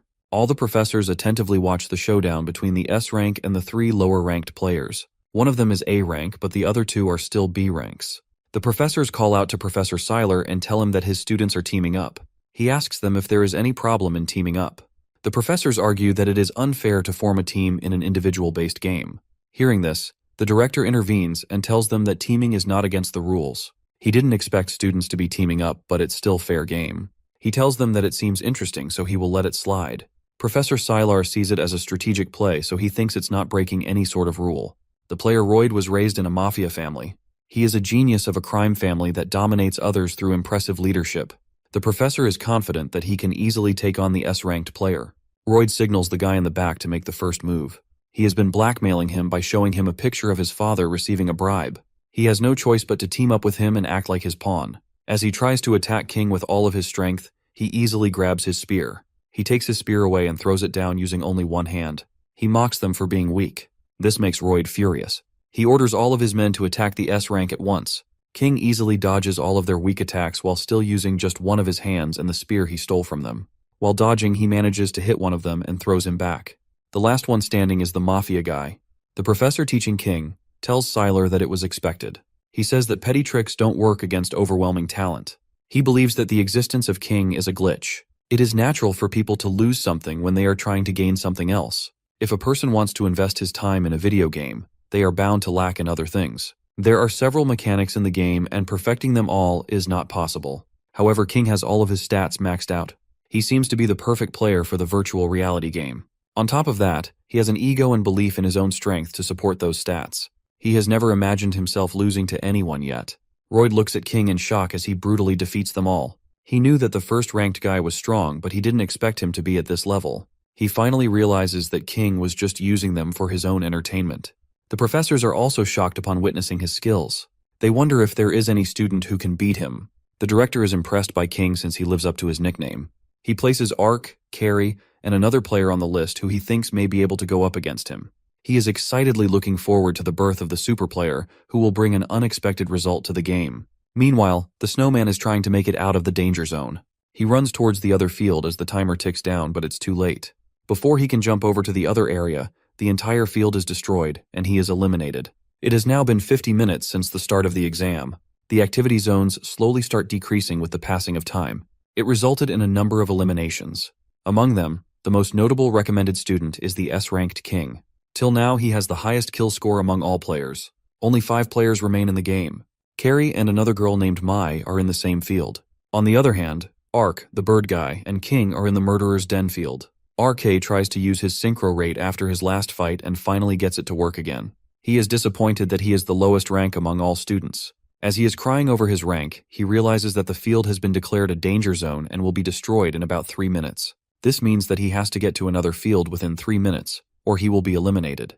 As he is preparing to move out, he hears a noise outside the fort. He notices the bird guy, who is an A-ranked student. Ark realizes that he has the same rank as Carrie, which means that they might be at the same level. The bird guy is about to face off against King. As the protagonist is watching this from the window, King notices him and laughs. He thinks of him as just another D-rank spectator. He tells him that he will face him later since he is short on time. RK immediately hides and wonders how he was able to spot him at that angle. The Birdman is mad that his opponent dared to look away while in combat. He uses his special skill that buffs his jumping and charging abilities for some time. He tries to stab the King, but he easily blocks it using his own sword. King looks at him with the same smile on his face and asks him if he really got his hopes up. Meanwhile, the protagonist is still watching their fight. He notices how the S-rank is not even fighting seriously. This makes him realize that there are a lot of other stronger players in the academy, including Han. He wonders if a D-rank like him can really beat the S-rank. King notices that the window is now empty. Ark makes his way down the stairs. He had already decided to face Carrie in the entrance exam and defeat her, so he knows what he has to do. As expected, the fight between the King and the A-rank is completely one-sided. None of his tricks or skills work against him, and the S-rank just seems like a complete monster with no weakness. As he is thinking, King notices an opening and strikes without a warning. The guy loses all of his HP with just a single blow and gets eliminated. With the A-rank down, King thinks to himself that it won't take long for him to conquer the academy. To his surprise, he hears the protagonist asking him to face him as his next opponent. King looks back at him and asks him why he didn't run away. RK takes out his sword and shield and tells him that there is no way he will run when the shortcut to becoming the highest ranked player is right in front of him. King takes a look at his rank and tells him that there are only 2 minutes and 30 seconds remaining till the danger zone is destroyed. It will take about a minute for him to get to the safety zone. Keeping in mind all of this, he has about 1 minute and 30 seconds to face him. However, King thinks that he can take him out in just 20 seconds. This makes the protagonist mad, and he asks him if he thinks he can finish him that fast, because he is D rank. He immediately strikes him with his sword. His attack power surprises King a bit, who takes out his dagger and starts attacking him. He is swapping the dagger between both hands, and all of his attacks have immense power behind them. King tells him that he might be a D rank, but he is still a recommended student. This makes the MC even more furious since he hates his ranking. He tries to hit King with his sword, but King parries it and stabs him with his dagger. To his surprise, he notices that he managed to place his shield in front of the dagger before he was hit. However, he doesn't take much time to think and kicks him in the face. This time, the kick lands and our boy starts flying in the air like a Boeing 707. It has only been 10 seconds since they started fighting, and King seems to be the obvious victor. Despite tanking the kick straight to his face, our boy manages to stand on his feet. The S-rank is just too fast for him to handle. Before he can even blink, he charges in with his dagger and starts counting down from 9. He is trying to finish him off in 20 seconds. Ark remembers the lessons given to him by the professor. He told him that controlling his synchro rate was more like pouring water into a cup. If you pour too much, it will overflow, but if you pour too little, it may not be enough to activate. The perfect balance is maintaining it at the point of spilling. In order to do that, the most important point is staying calm. If a player manages to remain calm, they can increase their synchro rate up to several times. As King goes in to attack him, he puts his shield in front and stuns him due to the shield's skill. He then goes in to attack him, but King uses an item and wakes himself up. This gives him enough time to react and dodge his attack. The MC is surprised that he was able to use a recovery item while he was stunned. King gets mad as he realizes that his calculations were off. He blames it on the academy for miscalculating his opponent's rank. He seems to be irritated that he didn't keep his word. With that, he charges at Ark with lightning speed, giving him no time to react. The protagonist notices this change, since he is now going all in. Even the professors are shocked to see him going this far. Professor Mushi asks Professor Lee about his opinion on the existence of geniuses. He says that he didn't believe in them at first, since it would mean that ordinary men could never reach their level no matter how hard they tried. However, he failed to realize just how unfair the world was. It happened when he went to see one of his friends for counseling. His friend's family is from the elites who birthed many notable names. Even the room he was sitting in had trophies of various events. His friend told him about his son who participated in a boxing competition 3 months after he started the sport. At first, the professor thought that his friend was just bragging about his child. The kid allegedly entered the finals without taking a single hit. The professor found it hard to believe since the kid only had 3 months of experience. The dad told him that when his son entered the final, he slipped and accidentally took one punch from his opponent. After that, his entire demeanor changed. The match turned into a massacre. His opponent must have felt humiliation and despair to face someone like him who has only been training for less than 3 months. After he lost, the boxing prospect retired from the sport. The professor's friend continued telling him more stories after that, and the professor continued to listen. When his friend finished his stories, he was beyond words. All the trophies on the wall were from his 16-year-old son. This was proof that the stories he had been telling him were all real. The friend told him that his son needed to learn defeat in order to build some humility. This is why he wanted to enroll him to the academy. The professor explains that King is a narcissist who has even made his virtual avatar to look identical to his real-life form. This is why he gets furious when things don't go his way. He wishes that his student doesn't break the confidence of the protagonist. As Arc and the S rank continue to fight, he notices his synchro rate fluctuating for a moment. King picks up on this and realizes that he has burnt himself out. He grabs him by the neck and tells him that he is full of openings when he can't use his synchro rate. With the MC near defeat, King starts to feel confident again and says that he should stop underestimating people. He still has more than 1 minute left so he can reach the safety zone after killing him. Meanwhile, Arc feels like he is stuck behind a wall. He trained 3 months with Carrie, but it seems like he can't do anything without his synchro rate. However, losing to the S rank somehow feels different than losing to her. King's eyes remind him of Hyun when he used to bully him back in school. He thinks that by looking down on him, the S rank is denying his efforts and he won't allow him to do that. He stops caring about his synchro rate and only thinks about winning. He doesn't care what he has to do. All he wants is to win this fight.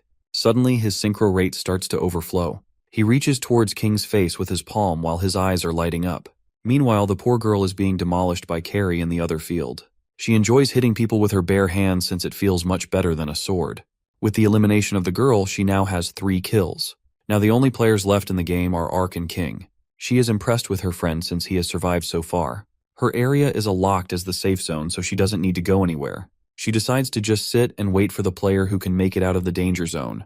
At the same time, Arc grabs King's head and tries hitting him with his shield. The S rank can feel that something has changed. He wonders if this is the effect of an item, but he has memorized all the information in the rulebook, and there was nothing mentioned that resembled this. He tries to stab him with his dagger, but it seems like the protagonist has acquired ultra instincts. My man dodges all of his attacks like he is in the Matrix dodging bullets. Even the director is shocked as he watches his synchro rate breaking all records. It is increasing at a dramatic rate. King realizes that he doesn't have much time left.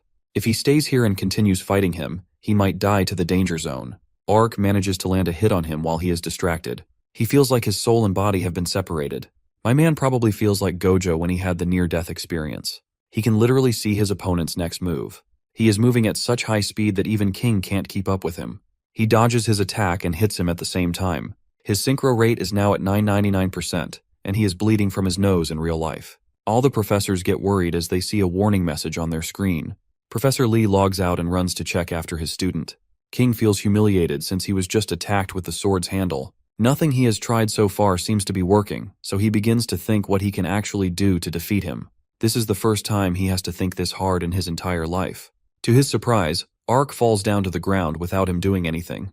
Professor Lee rushes to his room and finds him unconscious in the VR capsule. Noah then wakes up in the hospital. He opens his eyes to be greeted by the professor. He explains to him that he was transferred to the hospital after he went into a shock while playing the game in Interverse. The protagonist hasn't seen the professor in person yet, so he wonders if that is the doctor. He thinks back to the test and says that he failed. He is annoyed since he wanted to settle the score with Carrie. Hearing this, the professor feels a bit relieved since his body appears to be fine. He asks him how he is feeling. Noah tells him that he feels fine and asks how much time has passed even since he was admitted. Without even looking at the clock, the professor tells him that it has been 2 hours. Noah mentions that he has to go somewhere and asks if he can be discharged.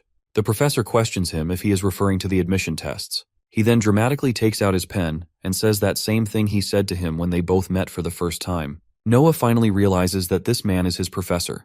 His reaction isn't that great since the professor looks just more ordinary than he expected.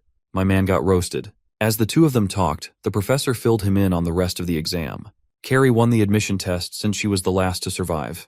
Even though she won, she appeared to be disappointed with the results. The S rank was not able to make it out of the danger zone in time after his battle with the protagonist, so he was eliminated. Carrie was unhappy because she wanted to have an actual battle with him. This means that our boy is still a D rank. He didn't expect King to die out of the safety zone. The professor tells him that it happened because of his actions. The reason he couldn't escape from the danger zone was because he stood completely still after he went unconscious. The professor thinks that he left a great impact on King. He denied the rank given to him more than anyone else and was the most unexpected student. Before leaving, he also congratulated him on passing the test. He tells him that all of the professors have agreed on passing him. As Noah starts to scream in excitement, the professor tells him that he can't use his synchro rate anymore. Bro literally has one good thing about him and they take it away. 1 month later, at the graduation ceremony of Noah's school, a bunch of girls gather around Hyun and ask him if he is really getting admitted to the Fantasy Academy. They can't believe that someone from their class is being admitted to such a famous academy. He shows them his admission form to flex a bit more. As he is trying to show off, he notices Noah approaching him. He looks at him with a smile and shows them his own admission form. The girls are more impressed by him since he got admitted as a recommended student. The protagonist is holding his laughter upon seeing the bully get this mad. The girls ask him if he has a cold since his face is turning red all of a sudden. To our boy, this is the start of a new life. This new terms represents the end of his suffering and the beginning of his new life, and he is trying to see it all in a positive manner. However, beginning a new life also means saying goodbye to his old one. His robot silently watches TV as he packs all of his stuff to leave. Noah notices this and wonders why it hasn't said anything. It is a rule for the academy students to only use the dormitory within the academy. They are restricted to bring in their own robots to school, so he has to leave T1 behind. The robot was so happy when it heard that he got admitted, but he may be sad now that he has to leave. While packing his stuff, he tells the robot that he will do his best on his own and come back safe. He also assures it that he will be paying all of the bills on time so it doesn't need to worry about anything. He immediately became friends with the robot when his dad bought it for him 10 years ago. The two of them basically grew up together, and the robot stayed with him even after his dad disappeared and his mom got sick. T1 was all the family he had felt. He hugs the robot while shedding tears and promises that he will be back as an adult in 3 years. Even after hearing all of this, the robot stays silent. Noah realizes that it is not moving at all. As he jumps to the worst conclusion, he hears the voice of his robot, laughing at his acting. It has transferred all of its data on his phone so he can take it with him. Noah is still mad at the robot since it played such a prank on him. The day finally comes and all the students line up outside the dormitory building of the gamer department in Fantasy Academy Day. The superintendent informs them that it is time for them to go inside since it is already 5 p.m. He is a muscular guy who appears to be quite strict judging from his facial expressions. He explains that as long as they all behave and follow the rules, there will be no need for him to step in. The students are told that they need to use their interverse names once they enter the academy. They will also receive different facilities and benefits based on their ranks. The students will be able to increase their rank during semester exams and their marks. Meanwhile, the general students are assigned rooms through their contacts. Hyun doesn't like that the recommended students are getting special treatment, especially since his nemesis, Noah, is among those students. James calls out to the recommended students and tells them to arrange themselves according to their ranks. He then calls out to Carrie and tells her that they will increase her rank by 1 since she was the winner of the entrance exam. She is now at S rank. All the students are surprised to see her in the S rank. She stands alongside King and tells him that she is curious about his skills. However, he just ignores her and walks away. Noah looks at this and wonders why he is making such a serious face. He has decided not to become a pushover this time. The students standing close to him feel better that there is someone among the recommended students who is lower rank than them. To everyone's surprise, King walks straight over to the protagonist and stands in front of him. All the students wonder what he is doing with a D-rank group. He gets closer to Ark and tells him that he will win next time. Meanwhile, our boy can't believe that the S-rank thinks he lost to him. King is considered to be the greatest prospect among all the academy recommended students. He had killed a total of 8 players in the test and showed an overwhelming performance by finishing off 2/5 of the students by himself. Even his words were enough to get the attention of all the players in the academy. Everyone stared at Ark when King confronted him. King looks him in the eye and admits that he felt a sense of loss from their battle. All the players are shocked that the protagonist was the one who beat King. Han is also standing among the players, but he is just excited to finally see Ark in real life. King gets even more intimidating when the protagonist doesn't reply. He asks him if he is trying to ignore him. The MC realizes that King is mad, so he tries to console him for now. He smiles and tells him that he must have been in a bad condition during the fight. This makes King even more furious since he was on his best that day. As the argument begins to get heated, the muscular superintendent steps in. He orders King to go back and not cause any more trouble, or else he will be punished. Hearing this, King leaves, and the protagonist is left there thinking that his new school life already seems like a mess. It is now time for them to move to their dorm rooms. Ark is joyful to see his new room, even thought it looks pretty ordinary. He was a D rank, so it was expected for them to give him such a room. In his room, he is greeted by a blue-haired guy who turns out to be Han. He asks him if he remembers him since they both met during the test. RK knows him as the guy who is good at the game, even when he is sleeping. Han takes it as a compliment and reveals that he was frustrated when he lost to him. He yawns and tells him that he will definitely win if they fight again. After the short introduction, he reveals that he wants to be friends with him. Noah excitedly accepts, since this is the first time someone has asked him to be their friend. Later, him and Carrie walk along with assistant Kim. He asks them about their rooms. Ark tells him that his room seems just like a dorm room since the bed was pretty hard and it was small. On the other hand, Carrie thinks that her bed was too wide and she couldn't get used to the luxurious room. She felt better sleeping on the floor since her bed was too soft. Noah is shocked to learn the difference in treatment between different ranks. He asks the assistant where they are going. Kim explains that they are going to meet their other team members. The team name is Unkillable Demon Kings, or UDK for short. Kim finally leads them to the Academy's training center, which is filled with Interverse capsules. It is here that they meet their teammates. Professor Lee explains that these people will be their seniors and they will all play together. The brown-haired guy is named Gaeum Kang-hyun, and his nickname is Force. He is also the captain of the team. The girl is named Seolha and her nickname is Janie. Finally, there is the emo guy whose nickname is Needless. The professor suggests playing a game together since it will allow the group to know each other much better. They will do a 2v2 friendly match to welcome the new students. As they all log into the game, Ark notices that they are in a football ground. Assistant Kim tells them that he didn't want them to get along by fighting on their first day, so they are going to compete in a game of soccer. The senior team consists of Force and Needless, while the junior team has Ark and Carrie. Janie will just be observing the game to keep the numbers equal. Before the game starts, the professor tells them that this simply soccer game may be a good chance for them to test out each other's avatars' proficiencies and game sense. It will help them develop a better understanding of each other, since they will be fighting together in the future. The game has the same rules as a normal soccer match, but if they hit the opponent with the ball somewhere other than their legs, they will stun them for 5 seconds. Moreover, they have 2 item slots which can be used to pick up items during the match. These items will randomly spawn around the field. The first team to get 5 points will be considered the winner. As soon as the game starts, Carrie gets into combat mode. She tells Ark that ever since she got enrolled into the academy, she hasn't thought about losing to anyone, and that includes him and their seniors as well. She looks at him and tells him to go for the win. Ark smiles back and says that he has no plans to lose. Meanwhile, the seniors can hear all of this. Needless tells the captain that Carrie was the first in her entrance exam. He makes a serious expression and says that they need to bring her down a few levels. Janie asks the professor who he thinks is going to win. Professor Lee tells her that in their current state, the senior team has a higher chance of winning, but if it was not for a specific condition, the junior team might have had a chance. The game finally starts and Force wants to show off a little in front of his juniors. To his surprise, Carrie is already reaching for the ball. She launches herself into the air and kicks the ball towards the goal. The ball is going faster than a bullet, and its trajectory also seems to the good. Carrie is confident that she will score the first goal. Surprisingly, a robot stops the ball before it can go inside the goalpost. Both Carrie and Ark are surprised since they don't know what is happening.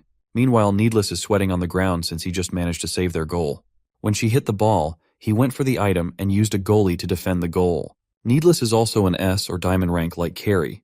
He looks at them and says that it was too early for them to score a goal. Force can't help but be impressed by his teammate. He picks him up and starts shaking him in excitement.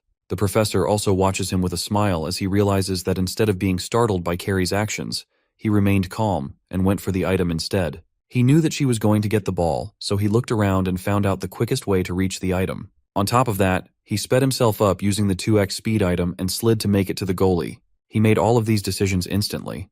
The junior team is now starting to get worried. They both decide to choose their targets. Carrie goes for Needless while Ark tries to get Force. As the round resumes, Force tells them that it's his time to show off. He skillfully dribbles the ball and manages to get it past Ark without a problem. He looks back and tells him that he regularly plays soccer. Carrie is getting mad at Ark and tells him to chase. He tries to chase, but it's futile since Force can read all of his moves. He finally kicks the ball off and it goes straight into the goalpost. The senior team is now up 1-0. It is revealed that Force is in platinum rank. Carrie gets mad since their opponents just got their first goal. She yells at Ark to get up and assures him that they will make the game even soon. He knows that he could have blocked the goal if he was allowed to use his synchro rate. He looks at the professor for approval, but the professor signals him to remind him that he is not allowed to use it. He knew that he couldn't get into the academy with just his synchro rate alone. This is why he has worked hard to create a new weapon. With that, he tries to take the ball, but Needless immediately snatches it and runs it towards their goal. The game is now 2-0. The rest of the rounds also pass out in a similar fashion where the seniors manage to outplay Arc and Carrie is just yelling at him. The protagonist realizes just how weak he is without his synchro rate. He knows that he has no choice but to use it. The professor notices this and immediately calls them out to stop the game. He tells them that it was enough for a mock match. Force looks at his two juniors and notices that they are both frustrated upon losing. This means that they are both competitive. He tells them that it is okay to feel like this after a game. He then gives them some feedback from their match. Force first mentions Arc and says that his nervousness was understandable, but he can't win by just bumbling around. He thinks that he lacks experience. On the other hand, Carrie needs to stop blaming her teammates when they are in a disadvantageous situation. He reveals that their team is aiming to win the Academy internal tournament, so they need to get much stronger. Hearing this, Carrie gets excited and asks him if they are really aiming for first place. She thinks that they are the top-ranked team in the Academy. Force dramatically reveals that they were in 10th place in last year's tournament.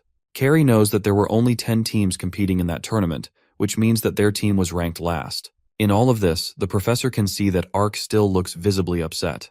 Later, the protagonist lay in his bed thinking. The robot asks him what is worrying him so much. He sighs and says that he is just wondering if things are going to be okay as he is not allowed to use his synchro rate. The professor explained to him that his synchro rate fluctuations were just too drastic. The first time he met him, his synchro rate was at 300%, but now it had reached over 999%. The only reason the screen showed it as 999% was because it went over the maximum limit. This is also the reason he was overloaded. The professor thought that it was dangerous for him to use his synchro rate since it was so unstable. Hearing this, Arc asked him how he was supposed to compete without his specialty. The professor revealed to him that Carrie's synchro rate was only at 103%, which meant that she was barely even using it. However, she did not make it as an excuse for her weakness. He told him that he was not banned from using it forever. He just had to stop till they figure out how to control it properly. They had a lot of professors in the academy who were well versed with synchro rate, so he assured him that he had nothing to worry about. He should use this time and find a new specialty. Arc is stressed since he is not good at anything else. He is not as athletic as Carrie, nor as proficient as Force. He also doesn't have Needless's situational judgment skills. However, he is still willing to take on the challenge and improve himself. We move on to the first class of the session where Professor Sora is teaching PE and practical martial arts. She starts by asking the students if they slept well. Arc can't help but look around the class since he is nervous. He notices Han sleeping in the class, which makes him a bit relieved since he has his friend in the class. The academy classes are divided into real-life classes and interverse classes. In the real world, they learn about VR theory as well as mental and physical discipline. On the other hand, in the interverse, they train and practice strategies. This is his first class, so Arc is wondering what the professor will teach them. The professor tells them that they will be doing a simple fitness test since it is their first class. Since they spend most of their time in the VR world, it is essential for them to take care of their health. All of the students head into the academy's hologram gym. The first test is a reaction test where the students have hit holograms. The second test is a standard strength test, and then lastly, they have the endurance test. RK manages to do average on all of the tests. After the test, he finds Han sleeping and asks him how his test went. He tells him that he was sleepy, so he didn't really give it his all. However, my man literally hit close to the highest scores in every test. Don't let this man get a full night's sleep or he will destroy everyone. Arc then notices someone taking the test.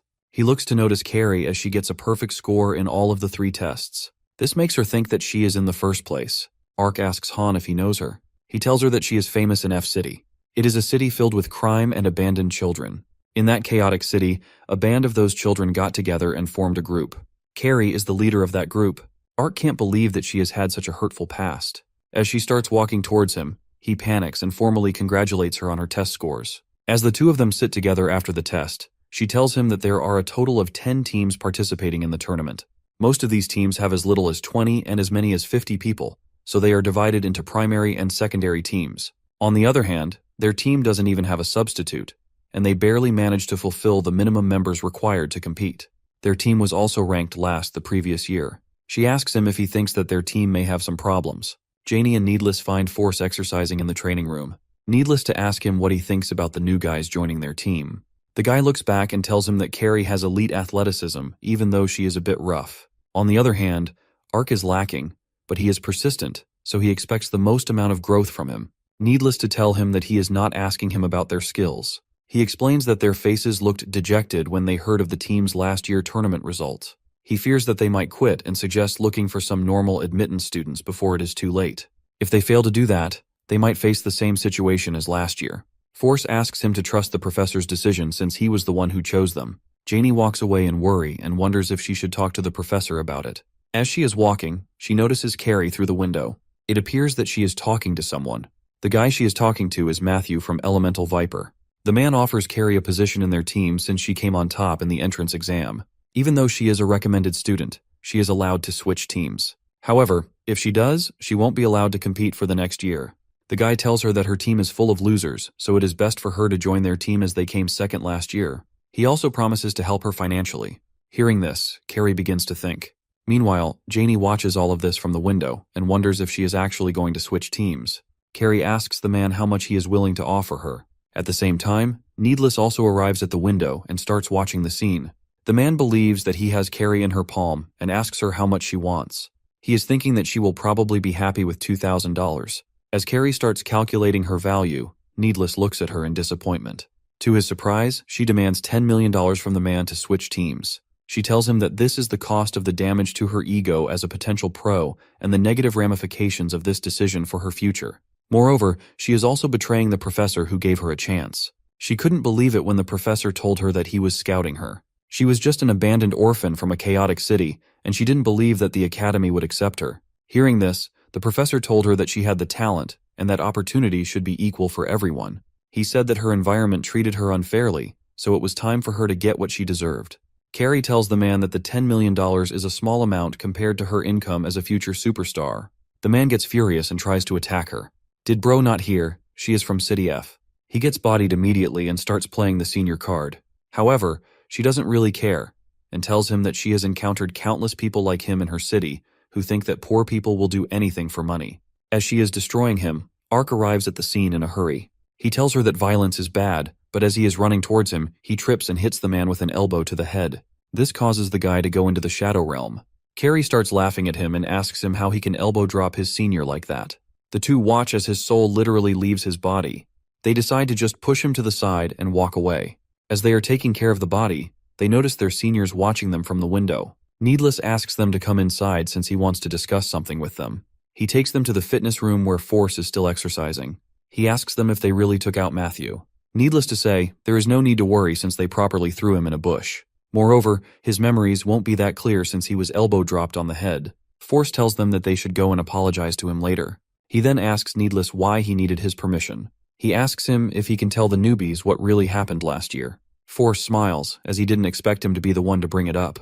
He tells them that the reason they were in final place last year was unrelated to their skills. Originally, the academy was only for the elite and high-class people. That changed once the academy introduced its student recommendation policy and hired Professor Lee. The students he recommended are all from cities D, F, and Z. City D may not be that horrible, but living in cities F and Z is a complete nightmare. Compared to City A, it's a completely different world. As students were enrolled from these cities, the elites within the academy protested. They claimed that Professor Lee was ruining the reputation of their academy. Despite their criticism, the professor and his team performed well every year. It was the same last year despite having a team of only 5 players. They had a third-year student in their team and a newbie who ranked first and second in the recommendation exam. Their team quickly became the best team in the tournament and was undefeated in the mock matches. They were the favorites to win until an incident occurred. The other newbie who had joined their team with Needless suddenly resigned from their team. Everyone tried to convince him, but he left without saying a single word. After that, they heard a rumor that he moved to a different team after receiving a huge amount of money. He betrayed his teammates and the professor for money. Since their team only had 5 players, they were unable to find his replacement in time and had to compete as a 4-man team. Since they had to compete in a 5-man team game, they had no chance of winning. Ark realizes that the academy is much different than he thought. He wonders if this is the reason the professor asked him that question. They don't have to fight only their opponents, but the gazes of all those people who think they are below them. After hearing everything, Ark tells them that he hates the guy who left their team, and he also hates the school's elites. It shouldn't matter where someone came from because if you win, no one will be able to say a thing. He gets a bit too carried away and tells them that he doesn't want to lose to anyone. He may be lacking in skills, but he is determined to improve and become the ace that leads his team to victory. Hearing this, Needless and Carrie become furious and ask him how he can think of himself as the ace when they are also standing in front of him. The three of them start fighting over who will become the ace. Meanwhile, the professor hears all of this and laughs while sipping his coffee. Matthew finally wakes up, but the elbow drop effectively erased his memories. Ark is shocked to see a huge sign of the opening party of the tournament. The ICS tournament is in a week, and they are going to launch it with a virtual party on the Interverse. The last season of this tournament took place in a PvP in the game Hot. Ever since his enrollment, the protagonist has been playing other games a lot. He decides to focus more on PvP since the tournament date is approaching. Their next class is about the Interverse world. Professor Seiler tells the class that the virtual world can substitute a lot of things in the real world. After the Interverse was developed, it changed lives completely and gave humans the capability to overcome the limitation of space. This allowed them to create custom worlds where they could have their own rules. These worlds ranged from gaming worlds to office worlds. There also came worlds that served only a specific function. This was something that the real world could never offer. This gave investors the initiative to invest in the Interverse, which further enhanced its development. If a person were to become an administrator of the world, it would give them godlike powers. The professor demonstrates this by teleporting all of the students in an open field.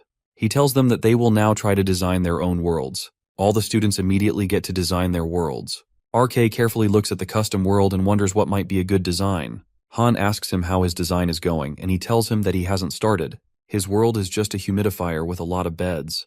Ark then looks at Carrie and wonders what she is doing. As he walks over to her, he accidentally bumps into another student. Even though it was accidental, the student seems furious. He almost feels like the student is looking down on him for touching him. He still hasn't realized, but no one was approaching the students from cities D, F, and Z. They simply stared at them coldly, almost as if telling them that they don't belong here. Ark finally realizes that this is the prejudice that his seniors are talking about. They all dress to attend the opening party of the tournament a few days later. The party is hosted by the academy, and each team gets their own table. Ark tells his teammates that they only have a few people compared to other teams. However, when he looks back, he notices that they are more fixated on the food rather than the other teams. The other students look at them in disgust and say that they are so unrefined for eating like savages. Some of them wish that they would disappear from the academy. The group, on the other hand, can't care less about their harsh comments. RK notices that they are paying no attention to the other students and thinks that he should learn something from them. Later, Needless shows them a list of the teams participating in the tournament. He says that they don't need to worry about remembering the details of all 10 teams. They had no issue winning against most of the teams if they didn't have one less player. They only have to remember 3 teams who pose a real threat to them in the tournament. The first team is the White Owls, who got first place in the tournament. They are a strong team with an insanely powerful first-year student.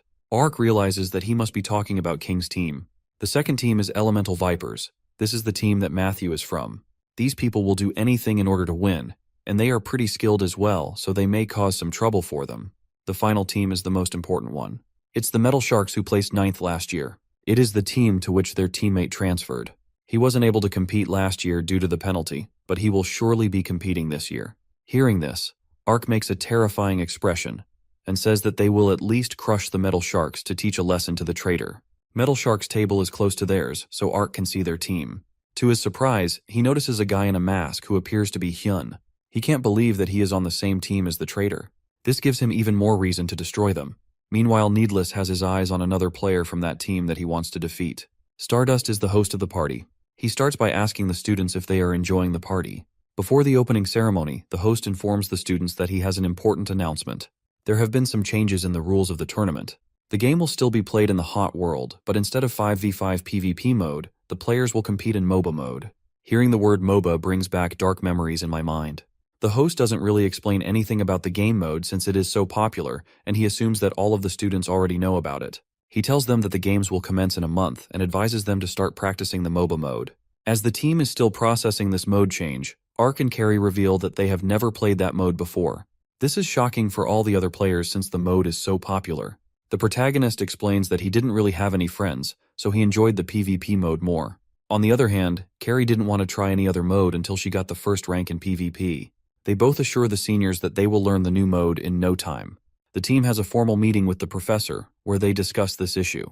They only have a month left for the competition, so Needless asks the professor what they are supposed to do. Other teams have already started working on their strategies. The professor tells them that it is all fine since the MOBA mode still has the same base mechanics. They will work on their teamwork 3 days a week, while for the remaining days, they will teach them about the game mode. He assigns Force and Janie to teach Carrie, while Needless will teach Ark. The 5 of them finally get into a MOBA map. For those of you who actually have a life and don't play LOL, I will explain what the MOBA mode is. So basically it is played between teams of 5 players. The goal is to destroy the enemy base, which is defended by towers. There are 3 lanes in total, and each of the lanes has 3 towers. NPC units spawn in these lanes at fixed intervals. You can use these units to push and hit the towers, since they will prioritize hitting these units first. Killing the enemy's units also gives gold and experience, which allows the players to scale during the game. Ark raises his hand and asks Needless why they can't just stack in one lane and push. It is not efficient to do that since the experience from the units is distributed equally among all the players present. This makes it harder to level up. In order to win a MOBA game, you have to gain as much experience and gold as possible and get ahead of the enemy. These are the basics of the MOBA mode. However, the MOBA in the hot world adds a few extra variables. You can also buy items in the game using the MOBA store. These items are purchased with the gold you get from killing the units in the lane. After this brief explanation, Needless tells them that it's time for a real game. They both split into different teams with Carrie going with Janie and Force, while Ark going with Needless. The seniors go into spectator mode to observe how they both play. As the game starts, one of the players asks her which lane she wants to go. She chooses the middle lane since it makes her feel like a main character. She walks over to the lane before her footmen even spawn. Force warns her that she will get outnumbered if she tries going into the lane without her units. However, Carrie is confident in her skills, so she doesn't really care. She charges at the other mid laner with no regard for the tower or her creeps. She surprisingly manages to kill the footman and goes straight for the kill. A few minutes into the game, she already has 7 kills. Both the seniors are impressed to see her growth rate. She then gets an assistance ping from her teammates who are losing a team fight.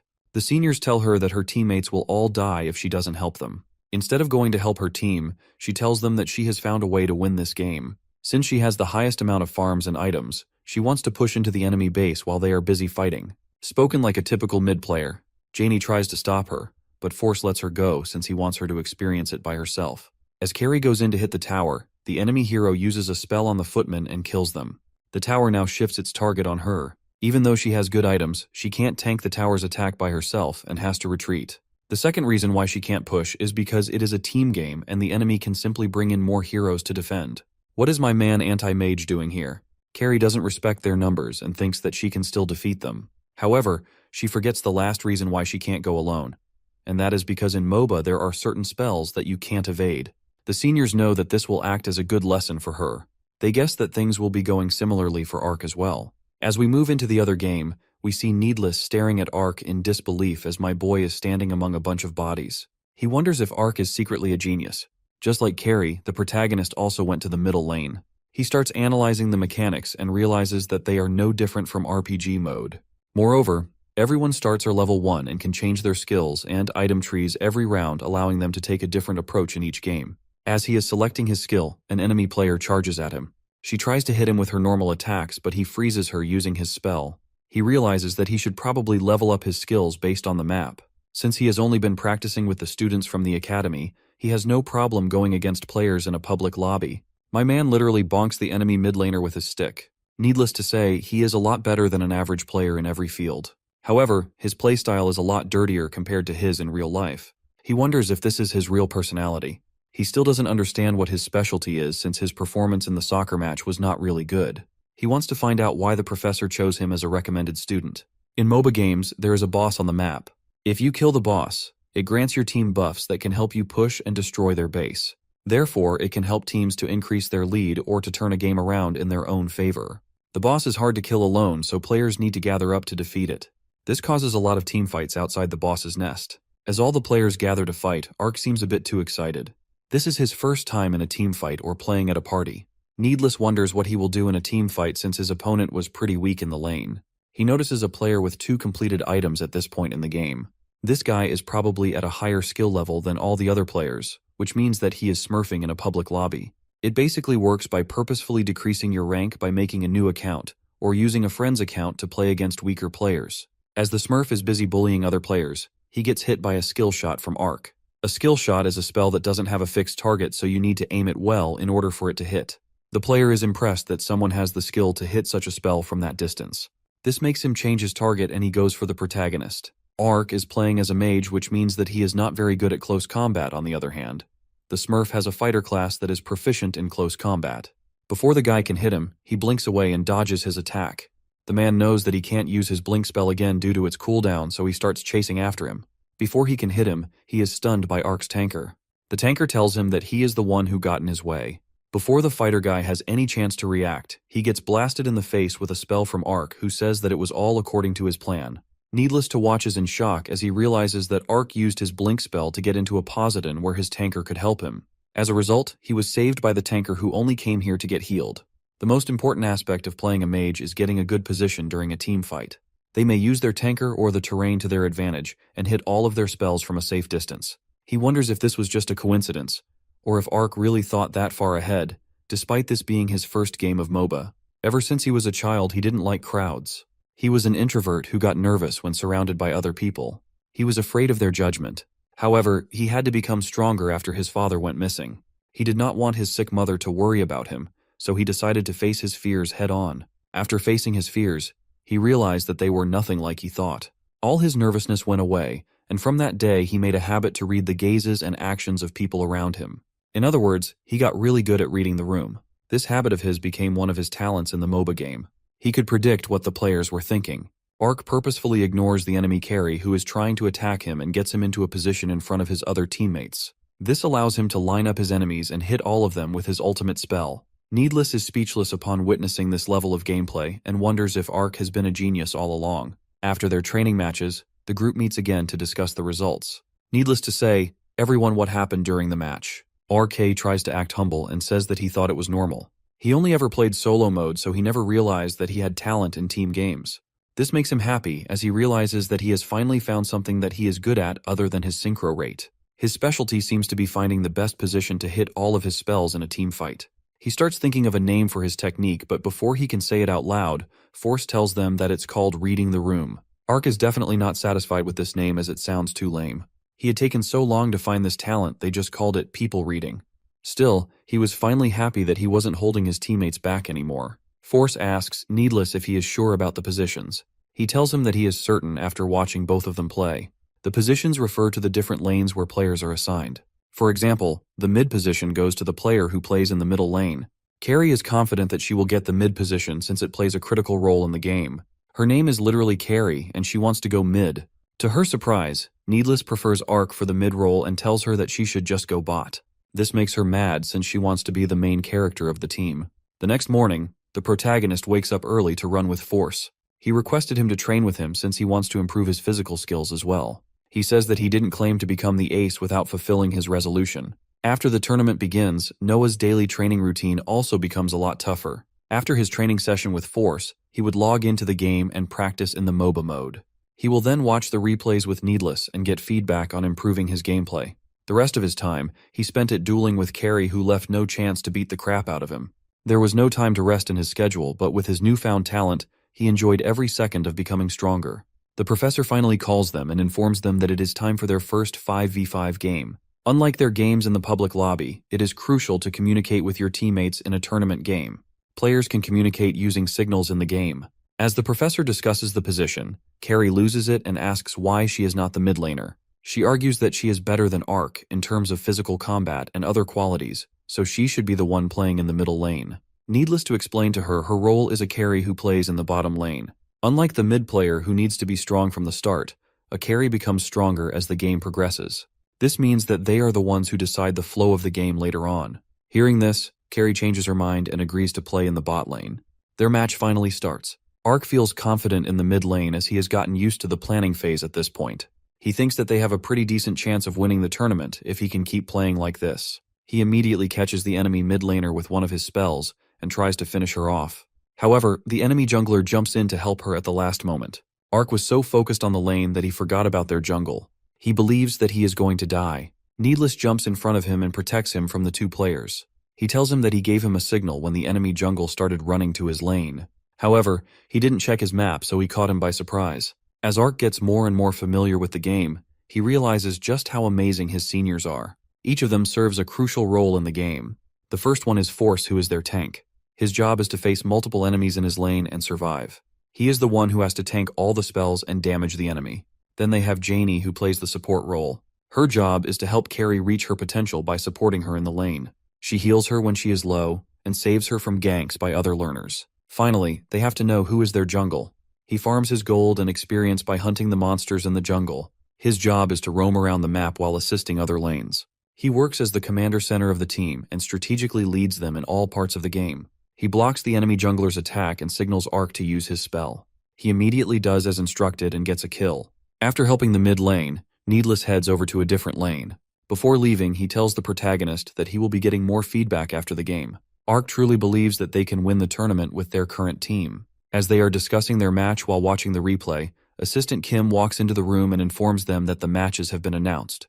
Their first match is against Elemental Vipers, the team that placed second in the previous tournament.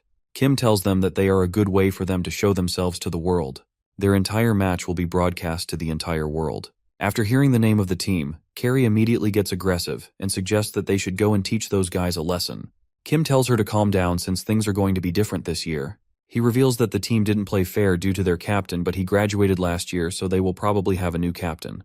Matthew is the most likely candidate to become the captain, but to their surprise, the captain is a first-year student named Royd.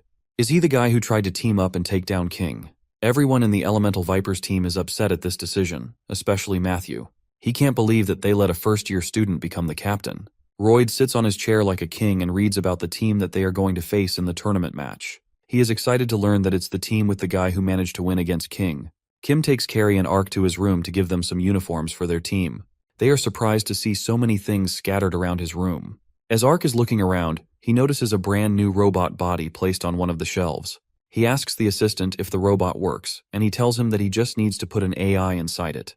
Currently, it has nothing inside, so it's not really useful. He reveals that he used to have a hobby of collecting robots, but he saw them more like decorative pieces or figurines. He got rid of most of them when he was hired to be a TA at the academy, but he just couldn't sell this one since it is a limited edition. As Kim finally finds the uniform, he hears a voice asking him if the robot will work if you put an AI inside it. He thinks that it's Arc talking to him, so he asks him why he is speaking to him so informally all of a sudden. However, when he turns back, the protagonist tells him that it was his AI talking to him. He pulls up his phone and shows him T1, who is smiling. Kim is impressed by the AI's speaking abilities, since it appears to be quite advanced. The AI tells him that it is getting sick of being inside a cell phone, and asks if it can borrow the robot's body. He butters him up a bit, so Kim has no choice but to accept. T1 is excited to finally be in such a premium robot body. He notices that everyone is staring at it, so he asks them if they have never seen a robot. Arc and the assistant watch from a distance as all the other group members gather around the robot and comment on its cuteness. The protagonist asks the assistant if it's okay to have his AI friend stay in the robot. Kim tells him that it's completely fine since the robot body is just sitting in the corner anyway. He knows that it is a robot that has stayed with him since his childhood, so maybe it wants to watch his games in person. The protagonist still can't believe that the matches are going to start tomorrow. He is determined to win no matter what. The tournament officially begins with Stardust and the Goldfish guy as the commentators. They announce that the first match of the tournament will be held in the floating Phantasium. Before the match starts, there is going to be a speech from the Academy director. The director walks over to the mic and tells everyone that he is a big fan of the tournament. It allows him to see the incredible talents of the students in his academy. All the students have put their blood and sweat into training for this event, but there can only be one victor. He urges the players to try their best and hold no regrets. The first two teams are called out on the main stage for their official match. Team 1 is the Elemental Vipers, while the second team is the Unkillable Demon Kings. The crowd excitedly welcomes both of the teams into the arena. All of the players are wearing special eyeglasses. It allows them to see each other's interverse avatar despite being in the real world. He wonders if this is due to the hologram projector on the side of the arena. Seeing this level of detail makes him even more excited for the match. Matthew looks at him with a confused expression since he remembers seeing him before. However, he stops thinking about it as his head hurts again. The professor coaching Team Vipers makes fun of the professor and says that he actually managed to gather the minimum number of players for a team this year. He says that the results will still be the same as last time and tells him that he is hoping for a good game. Professor Lee shakes his hand and tells him that it might not be a good game for him since his students are a lot stronger than he can imagine. Noah looks at the professor with a smile since he has never seen him try to intimidate someone before. As the two teams stand facing each other, Royd looks at the protagonist and starts telling him all of his personal details. It has the same energy as telling someone their address in an online game. The guy even knows about his parents. This makes Arc confused, and he asks him how he knows all this. Royd doesn't respond and simply wishes him good luck for the match. Carrie casually comes between them and stares him straight in the eyes. With a terrifying expression, she asks him to shut up or he will lose a few of his teeth. One of the members of his team interferes and keeps her at a distance from Royd. He laughs and says that he expected this much from her since she is the problem solver of the F-City slums. He asks her if she doesn't value her life since it is so worthless. Meanwhile, the commentator is getting hyped due to the trash talk. This will make the game even more exciting for the crowd. Before the game begins, Needless calls out to Ark and tells him not to think too much about what the opponent said. He tells him that he is just trying to get inside his head. My man doesn't care about anything. He just wants to get into the match and take him down. The match finally begins and all players are teleported into the map. Royd meets Ark in the middle lane and realizes that his fighting spirit is still up. He is excited to test out the skills, which were able to beat King. The commentator asks the analyst what he thinks about the match. The goldfish guy tells him that the laning phase will be the most important factor of this game.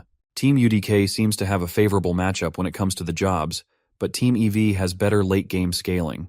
This means that if they can manage to drag out the game till late, they will have a higher chance of winning. Royd is playing as a necromancer. It should be a bad matchup for him to face a mage, but he is having no trouble at all. He thinks that the protagonist is just a really bad later. This makes him wonder how he even managed to beat the king. He stops thinking about it and signals one of his teammates to start the attack. The guy he just signaled is at the bot lane. He immediately goes in to attack Janie, who manages to block his attack. Since the raptor guy attacked her while her footmen were still alive, they changed their target to focus on him.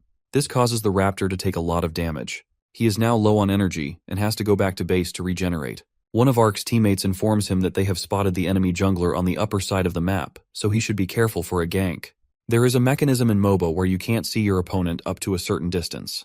This makes it easy for them to sneak up on players from their blind spots. It is good practice to draw a dangerous line for the enemy jungler during the landing phase, and never to cross that line. Since Ark knows that the enemy jungler is on the top side, he has his eyes on that area for a potential gank. Seeing him avoiding that area makes Royd laugh, and he asks him if he is worried that the jungle would gank him from that spot. To his surprise, the enemy support appears from the opposite side and stuns him using one of his spells. Royd tells him that junglers aren't the only ones who can gank other lanes and finish him off. The first kill goes to the mid laner of Team EV. The analyst explains that when the enemy support tried to attack at the bottom, it was on purpose. He did it so he would have a reason to go to base.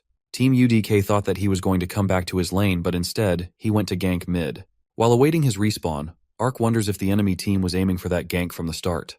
This is his first death in the tournament, and it was broadcast live for everyone to see. Force tells everyone to focus on the game since a single death doesn't matter much. Ark is fuming as he plans to take his revenge on Royd for killing him. After returning to the lane, Royd notices that he is playing a lot more safe now. He is staying close to his tower so he can't get ganked.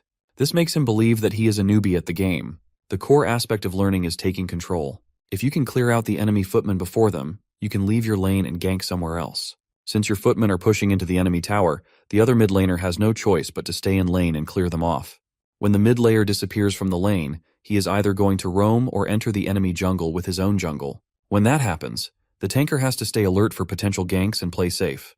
The lineup of Team EV really starts to get strong as they purchase items, so maneuvers like this help them a lot. They keep popping up and disappearing all across the map and trying to break apart Team UDK's formation. It seems like they are winning the laning phase, even though they were supposed to be at a disadvantage. Professor Seiler looks at the match with a smile on his face. His team wants to play the game fast using movement speed items from the shop.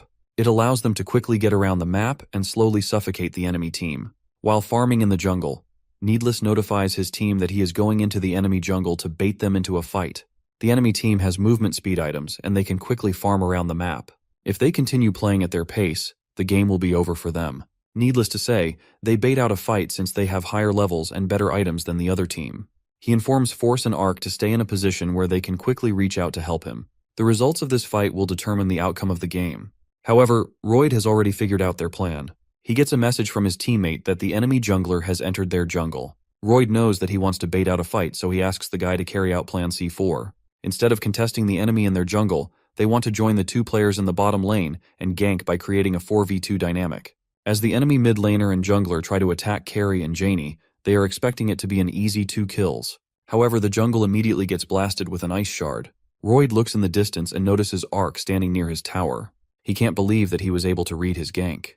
Instead of the 4v2 dynamic they had imagined, they are about to fight as 4v3, which greatly decreases their odds. A few days ago, Needless asked Ark if he could even read someone's intention using his people reading skill.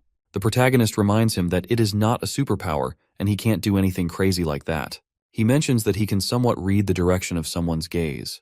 To demonstrate this, he looks back at Janie and Carrie playing a game of chess. Even though they are playing a game, Janie is completely focused on the snacks in front of her.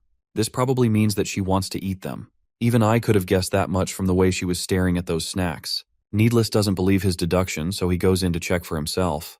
As soon as he takes away the snacks, Janie stands up and asks him what he is doing. This proves Ark's point. Needless to say, even though he was talking to him, he was able to read all the people in the room. He suggests doing some more tests to refine his ability. After that, they both performed dozens of tests, and as a result, his guess was shown to be 80% accurate.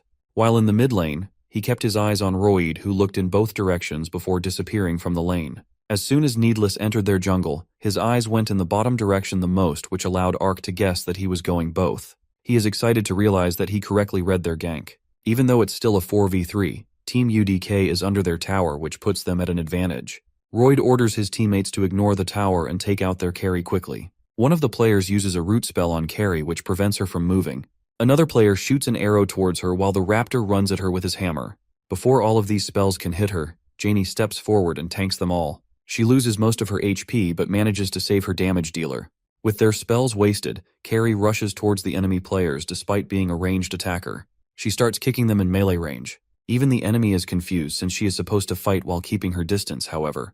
She feels like close combat is her specialty. As Royd finishes off Janie, Carrie takes out the girl. At the same time, Ark takes out Max. Team UDK manages to turn the gank around and gets 2 kills while giving away only 1. Since Team EV had spent all of their manpower in the bottom lane, Needless makes his way to the top from the enemy jungle and kills the top laner after teaming up with Force.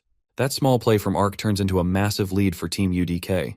T1 excitedly watches the match and asks the assistant if Noah is doing well. Kim explains to him that he is doing extremely well. He just made a play that can turn the course of the game. Meanwhile, the professor knows that it was due to the efforts of the entire team. Force has been pressuring the top since the start of the game.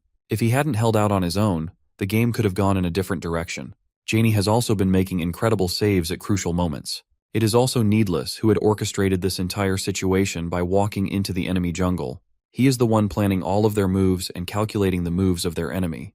The professor can't help but be impressed by his planning skills. Team UDK starts to snowball with the lead they built up at the bottom lane. They manage to take down the second tower and charge towards the enemy barracks. Needless calls out to Force and reminds him how they lost against EV the previous year. The stadium was entirely cold and silent. It felt like they had disappointed the crowd. He wants to create a situation where the crowd can't help but cheer for them. He says that they should end the game with a 5v5 team fight. The tournament organizers interviewed members of the other teams to ask them about which team would win the first round of the tournament. Almost all of the members thought that EV was going to win since UDK was last the previous year. However, the actual game is telling a completely different story. Team UDK continues to push with no signs of stopping. They are now sieging the tower in front of the enemy barracks. The tower is quickly destroyed and they continue forward. Royd starts to panic and he realizes that they might lose the game. He doesn't want to give up yet and believes that they can still come back. He calls out to Wands, who is waiting for his signals in the enemy backlines. Royd wants him to start the fight by taking down their main damage dealer, which is Ark. Wands thinks that they can easily take him down since they already killed him once during the early stage of the game. However, before he can even come near them, he is spotted by Ark. He informs Carrie about the enemy player and she quickly starts attacking him. He finishes him off with a fire blast. Royd can't believe that the protagonist actually read their attack. He was literally dead weight for the majority of the laning phase, but now that his team was fighting together, he had completely changed. Noah keeps his focus sharp even after the kill because he knows that the game is not over yet. He starts reading all of his allies and opponents carefully and gets into a position where he can deal the maximum amount of damage. He hits Matthew with an ice shard, getting his second kill. Royd is starting to lose hope at this point. It's not like he underestimated his opponents. He did his research on them, and according to that, the most notable player they had among the seniors was Needless. The unknown variables were the 2 new students, but their learning phase was pretty bad. It shouldn't be too hard for them to beat a team like this. However, Team UDK turned out to be much stronger than he had anticipated. Ark stands behind Force and uses his ultimate skill on 2 heroes at the same time. Both of them get caught up in the blast and are killed. This gets him to 4 kills in a row, which means that he is close to getting a pentakill, or killing every enemy hero in the opponent's team. Needless calls out to Ark and tells him that he can go for the pentakill. His teammates take care of the skeleton dogs and restrain him while the protagonist literally hits him with his staff. With this, he gets the first pentakill of the tournament in his first game. The crowd completely goes wild. T1 doesn't know what a pentakill is, so Assistant Kim explains to him that Ark did something amazing. After the pentakill, it doesn't take them long to finish the game off. Team UDK comes out on top with an outstanding performance in their first game. As Ark takes off his VR headset, he hopes that people will forget about his first death because of his pentakill. Everyone in the team is loving the cheers coming from the crowd. Hearing them cheer for them makes Needless a bit emotional. Meanwhile, Team EV is furious that they lost to the team that was in last place in the previous tournament. After the game, it's time for the interview. The female reporter named Sho calls out to Ark since he is the MVP of the match. My man has never done an interview in his entire life, so he is crapping his pants. She asks him if he is confident that their team will beat up the runner-ups from last year. Noah starts stuttering and barely manages to say that he thought they could win since he has excellent teammates. She then asks him how he is feeling since he has the first death, win, and even the pentakill of the tournament. He starts stuttering even more and tells her that he feels good. Bro is not feeling good. Finally, she asks him about his resolve for the rest of the tournament. This question makes him think, and he realizes that whatever he says will represent his entire team. He is going to tell the Academy and the entire world not to underestimate them. However, instead of uttering some insane words of encouragement, all he manages to do is bite his own tongue. With this, the interview is concluded with the entire world watching this embarrassing moment. Carrie makes fun of him after the interview as he rests on the couch. Professor Lee commends them for their performance and tells them it was a good game to get their name on the map. The team members are excited for their next game since they want the crowd to cheer for them again. They still have time until their next match, so the professor tells them to take care. As he is leaving, Arky calls him out and says that he wants to talk. Both of them log into the Interverse world where he tells him that he feels really weak during the laning phase. The professor is happy to hear that since he is objectively judging himself. Noah asks the professor if there is any way for him to improve. The professor suggests creating his own training world. Since he has taken a world design course, it won't be difficult for him to create such a world. RK gets excited and starts to design his own training world.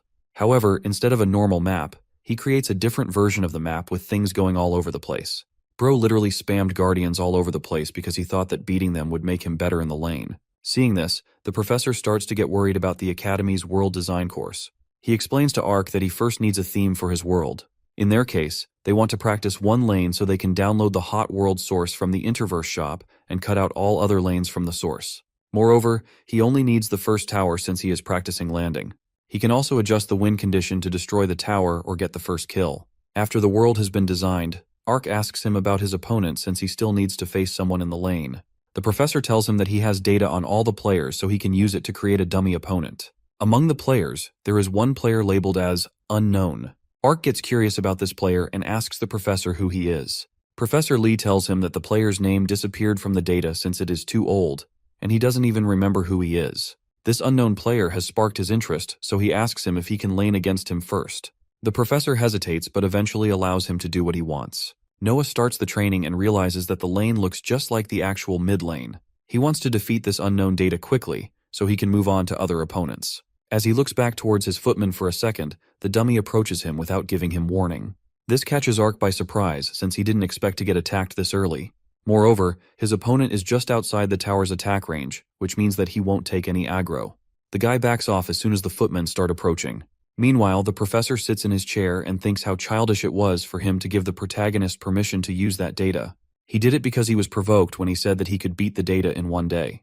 That data is actually from the professor in his prime age. After playing 79 games against the dummy, Ark couldn't land a single hit on him. His playstyle is not like anything he has seen before, and landing him feels so hard. He wonders who the person actually is. As he walks out of the room, he is met with a guy who asks him if he is practicing. The man claims that he knows Needless since he is also in second year. He appears to be too forward-going and tells him that he is not on the best terms with Needless. After congratulating him for the game, the man leaves and says that he will be cheering them on. Ark wonders who he was since he couldn't even get his name. The man then goes on to meet Hyun, who asks him why he is so late. He tells him that he was just feeling nostalgic because he ran into someone from home. We finally find out that this man is the captain of Team Metal Sharks and his name is Loki. He is the same guy who betrayed Team UDK last year. The next day while running, Force asks Noah if he is overworking himself. He has been conditioning with him every day and then goes through professor's training after that. The protagonist says that it is no problem for him since it seems fun. As they are running, he asks him how he can get better in the lane. Force advises him to have some tenacity while learning. Hearing this, he decides to be tenacious in the lane. However, even that doesn't work out against the professor's data. Later he goes to watch another team game with his team. He is excited since this is his first time watching a game as a spectator. Force asks him to pay full attention to every play, and he immediately locks in. It is the last match of the first week, and they will be taking a 2 days break after this. The two teams competing are Team Unchained Wolves, which are composed of upperclassmen of 2nd and 3rd years. This team came 3rd last year, so they are expected to win quite easily. The second team is Team Metal Sharks, which is the same team having the traitor and Ark's bully. Only their captain is a 2nd year, while the rest of the team is composed of 1st-year students with little to no experience. Ark notices Loki in the team and asks Needless if that is his friend. He gets furious upon hearing this and tells him not to associate him to that trash again. He explains that he is the traitor he told him about.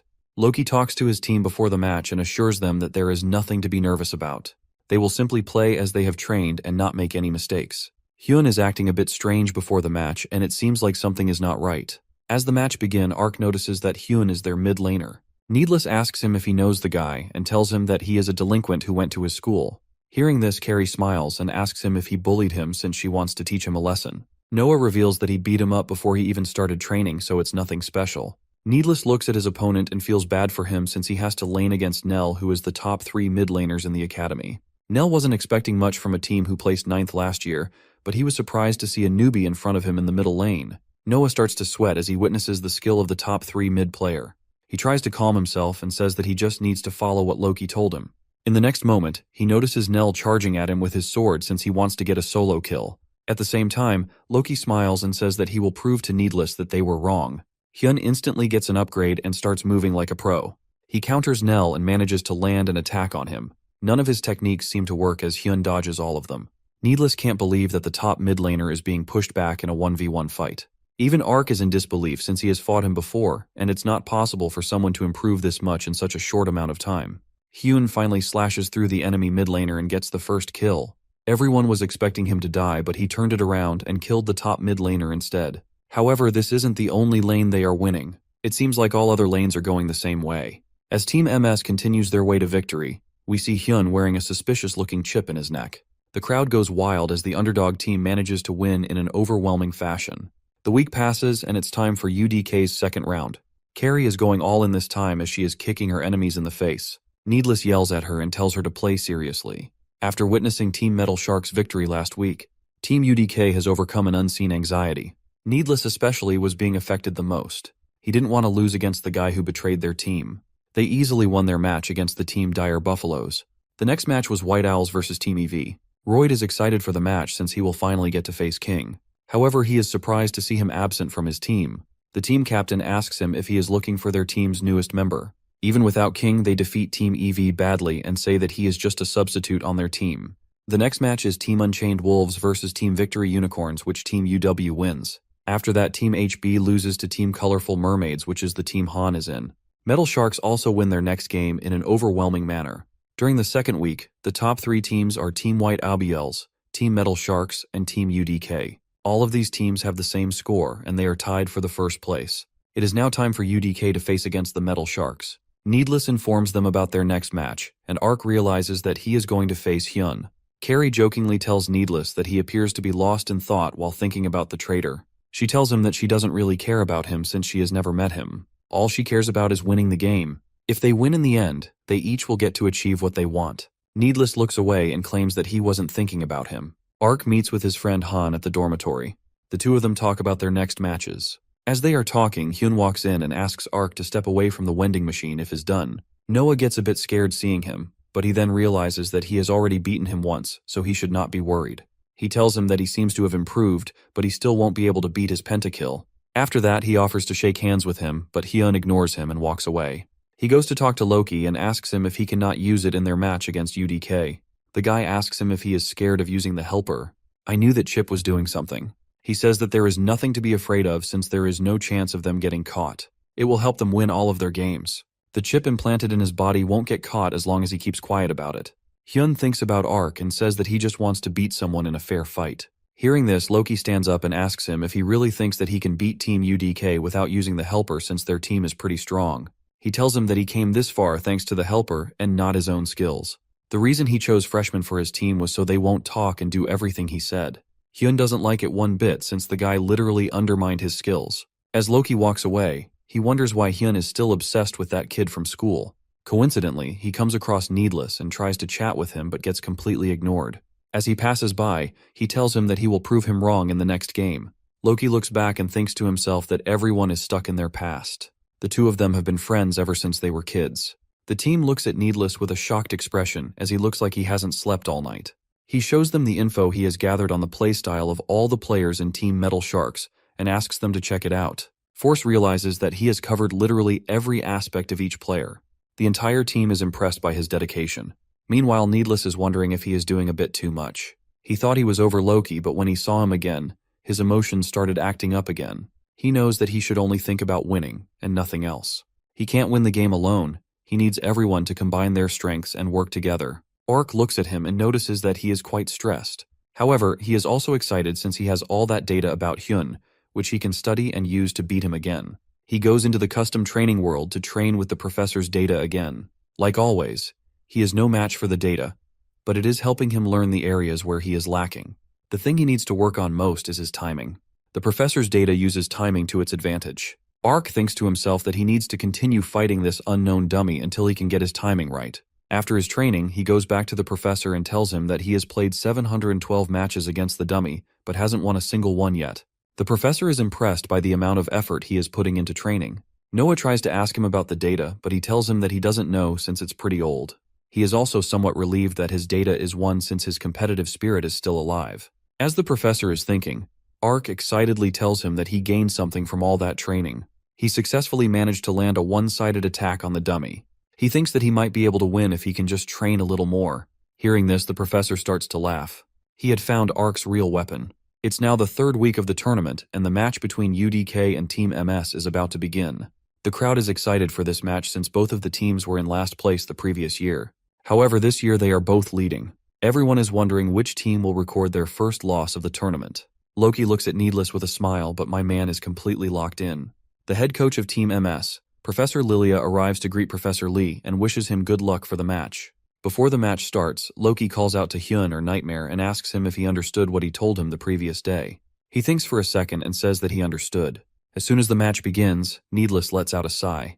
Carrie jokingly asks him why he is sighing when the monsters aren't even spawned yet. She reminds him not to play emotionally.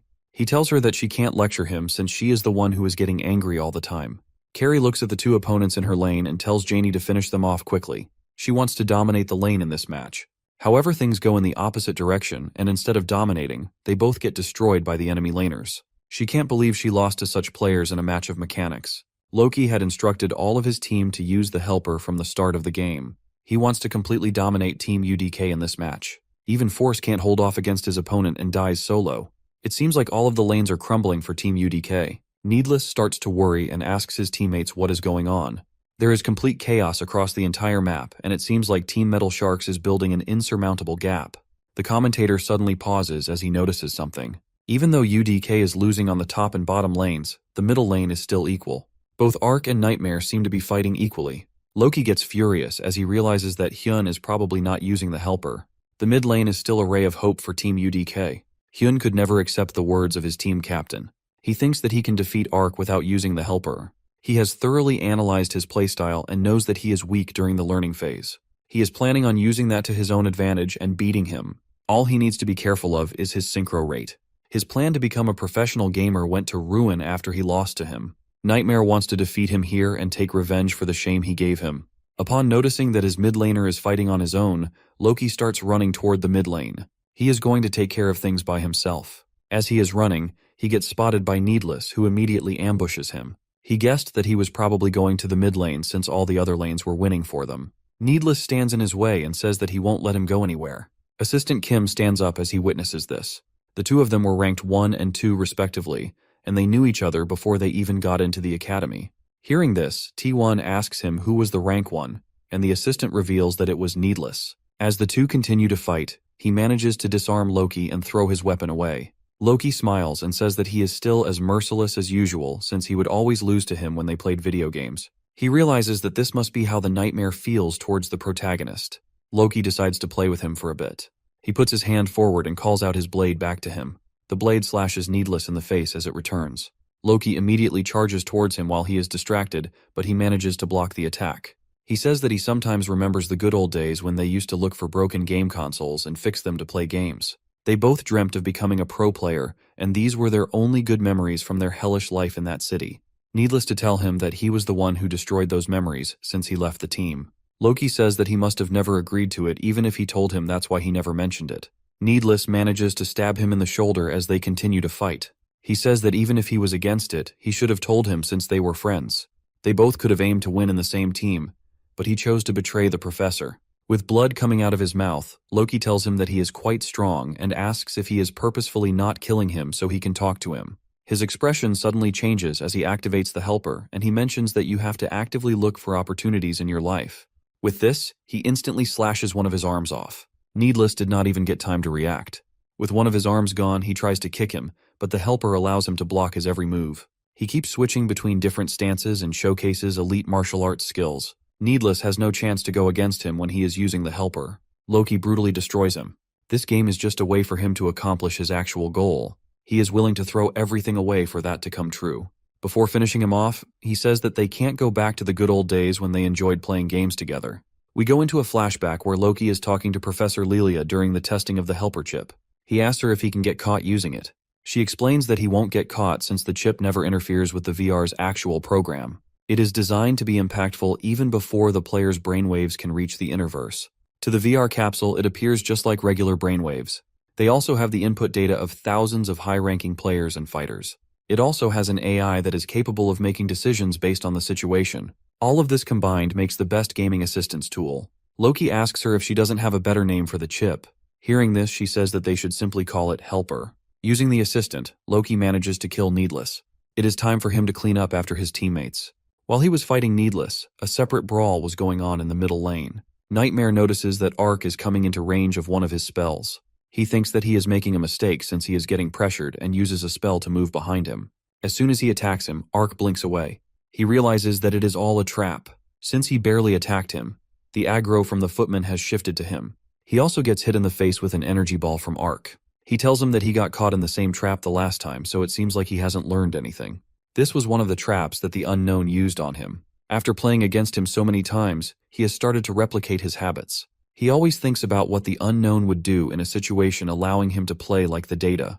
Even the professor notices this change in his playstyle and realizes that he has improved a lot in the past 2 weeks. After playing against the professor's data for so long, laning against Hyun feels easy to him. Nightmare gets furious as he sees him smiling. After he lost to him, he trained and studied like crazy in order to become stronger. He didn't like the idea that he might not actually be talented. He had to beat him using his own skills in order to prove to himself that he wasn't a loser. As he charges at him, Arc notices that he can kill him simply by using his long-range attacks. Nightmare finally has the realization that he may lose to him again. He remembers the words of Loki and tries to tell himself that he wants to win. Despite believing it, he can't seem to picture his team with the trophy. At this point, he has figured out that Arc is much stronger than him. He is one hit away from being killed, and he doesn't want that to happen, so he uses the helper at the last second. This allows him to evade the attack. Loki walks into the lane at the same time and laughs as he watches him using the helper. After this, Team UDK has no chance to come back since their mid lane has also lost. They lose the game by a huge margin. Loki walks over to Hyun after the game and says that he will let his actions slide since he used the helper in the end. He looks over to Needless and the rest of his team, all of whom appear disappointed by their performance. Professor Lee, who has been watching the entire match, carefully realizes that something is not right. The entire team sits together in silence as they dread over their first loss. Force can't believe that he got defeated so easily in the lane despite only having a minor difference in physical strength. Carrie is the most disappointed since she lost to her opponents in a battle of physical strength. Arc seemed to be playing well in the beginning of the match, but after a certain point, his opponent became insanely strong. The professor tells them that there is no need for them to be disheartened since they didn't make any bad plays. He starts giving them some motivation and advises them to learn from this game instead of gluing it to heart. Deep down, he still knows that there is something suspicious about the game which needs to be investigated. A day has passed, but Arc still feels frustrated by their loss yesterday.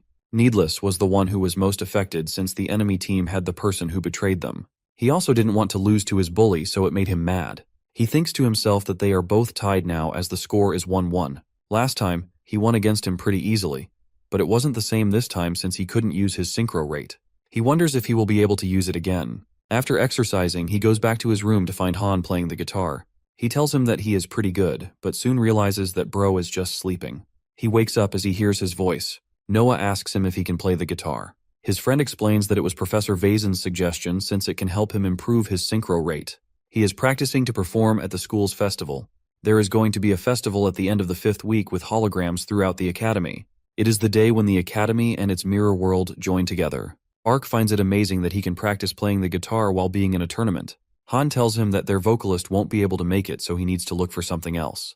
He pauses for a bit and then asks him if he knows how to talk to girls. He knows that there are 2 girls on his team, and he probably has talked to them already, so he wants to ask him how to talk to girls. Ark starts to sweat and asks him if he likes someone. Han says that he doesn't really like the girl, but she has a nice voice.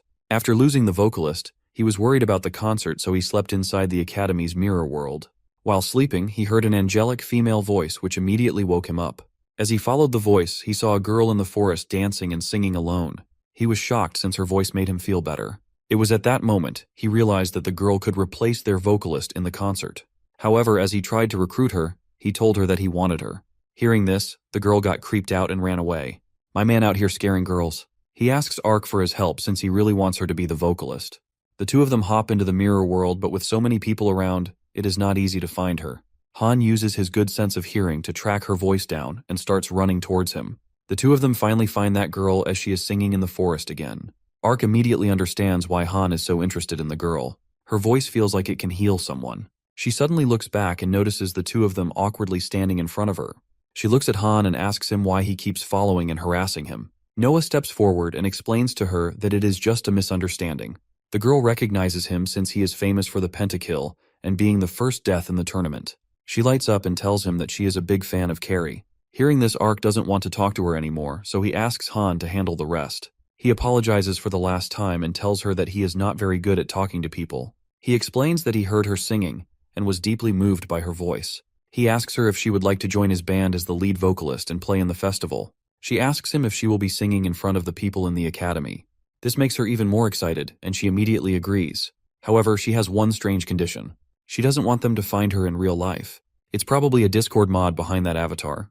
Han tells her that it won't be a problem as long as she can be together with them on the stage. The girl asks him to meet him at the same place tomorrow at 1 p.m. and leaves. As she is walking away, she turns back and tells them that her name is Haruru. Back in the real world, Ark and Han talk about the girl who seems to have a much brighter personality than expected. They still can't understand her request to not meet in the real world. Noah wonders if she is actually a ghost or an NPC that doesn't even exist in real life. Bro is reading too many comics. The next day, Haruru practices for the concert with the rest of the band members. Just like Han expected, her voice fits perfectly with the rest of the band.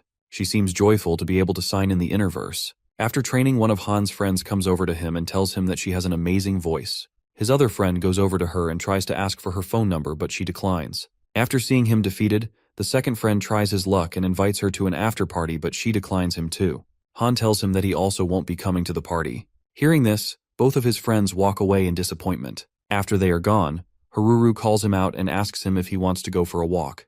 While walking together, she talks to him about their practice and thanks him for giving her the chance to sing freely. She then asks him if he really meant what he said yesterday. Han says that he really meant it. Hearing this, her eyes light up and she quickly looks away. She tells him that his words really hit her hard. She knows that he can read people's emotions, so she asks her if he can read what emotion she is feeling right now. Instead of answering her, he says that he is feeling sleepy and wants to go back. Before leaving, he asks her why she doesn't want them to look for her in real life. The question makes her think for a second. She smiles and tells him that she is a ghost who wanders around in the Interverse and doesn't have a real body. He can sense her odd heartbeat. Every time this topic is brought up, all of her emotions become intertwined, and he can't really sense what she really feels. He responds to her by saying that she reads too many comics. Meanwhile, the protagonist is facing a bigger problem with his team. Needless and Carrie are arguing with each other, and he doesn't really know what to do about it. The next match of Team UDK is against Team Stun Death Scythe. The analyst predicts that Team SD will struggle quite a bit during this game since most of their main players have already graduated. The team has been on a losing streak since the remaining players lack the needed experience. On the other hand, Team UDK looks solid despite their last loss to Team MS. Unless something unexpected happens, the game should be easy for Team UDK. After hearing the game analyses, the commentator is shocked to notice that the gold lead is in favor of Team SD. Despite being less skilled, the team is starting to pick up the lead. Needless seems upset as he keeps giving more and more orders to his mid laner. Because of this, Ark feels overwhelmed and he can't properly play his own game. On the other hand, Carrie also seems to be struggling in her lane. It appears that she is not playing like her usual self. She wants to make sure that she was just having a bad day during their previous match. The team is unstable and their communication looks like a complete mess. The professor is worried as he looks at his team in this state. The top layer of the enemy team starts to get more confident as he realizes that Team UDK is playing poorly. This overconfidence causes him his life as Force uses this opportunity to kill him in the lane. Back to the present time, both Carrie and Needless are still arguing over the game. To shut them up, Force makes a loud noise and tells them that blaming each other won't do any good. He refers to Needless and mentions that Ark wasn't able to play properly since he was giving him too many orders. He asks him if he is playing a team game or limit testing his teammates. Force yells at both of them for fighting about the game when they are the most problematic ones. Meanwhile, Janie and Ark watch him in shock since they have never seen him talking like this. Force asks both of them to reflect on their mistakes, and the meeting ends. Noah lays on his bed later and wonders if their team is going to be alright. He shares it with Hans, who didn't expect his team to be doing this bad internally since they were winning. He tells him that stressing about it won't do him any good. A team is like 5 fingers of the hand. If you want to perform any action with the hand, all 5 of your fingers need to be well coordinated. If one finger of the hand starts acting on its own, the hand will still be usable. He advises him to give it some time and assures him that things will get better on their own. Han then asks him if it is really okay for him to reveal secrets about his team since they are both on different teams. Ark quickly realizes his mistake and tells him that his team will recover by the time they will face them. As they talk, he notices that he looks a bit worried. He asks him if it is related to Haruru. Han tells him that everything else is going well, but he thinks that he may be the problem.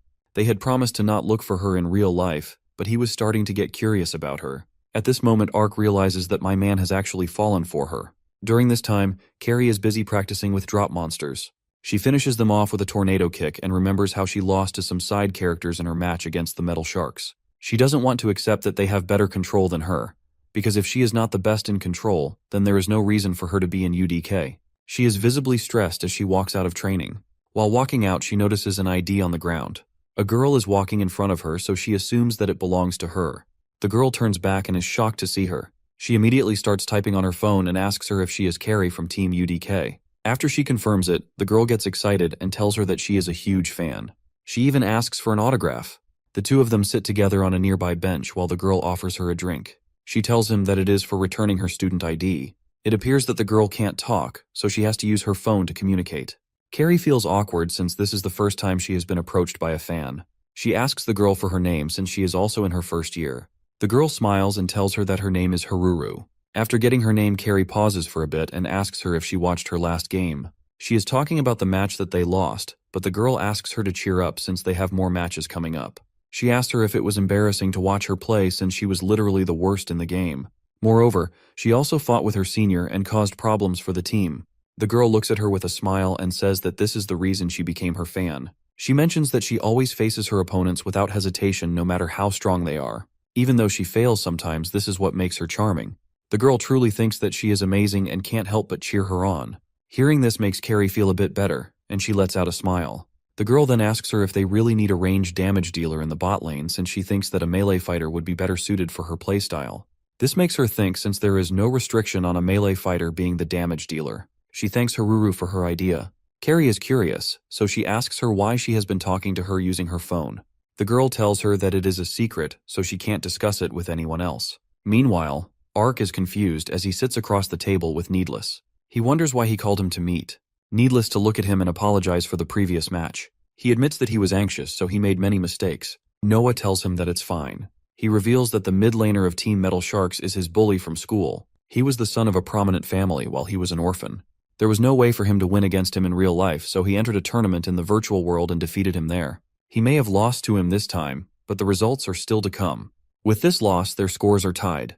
He tells Needless that he has also tied his scores with Loki since he was the rank 1 when he entered the academy. Ark assures him that they will win all of their remaining matches when they face Team MS again. Hearing this, Needless figures out why the professor advised him to talk to Ark about his problem.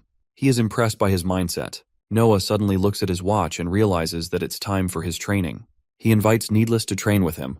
He is surprised to see the training world and realizes that this is the reason why his laning is getting better. Ark sets up the dummy for him and uses the professor's data. Needless to himself that his reason for coming to the academy was to become a professional gamer and the actual reason he wanted to become a professional gamer was to be like a faker. The dummy takes him by surprise and he realizes that it is much stronger than he thought.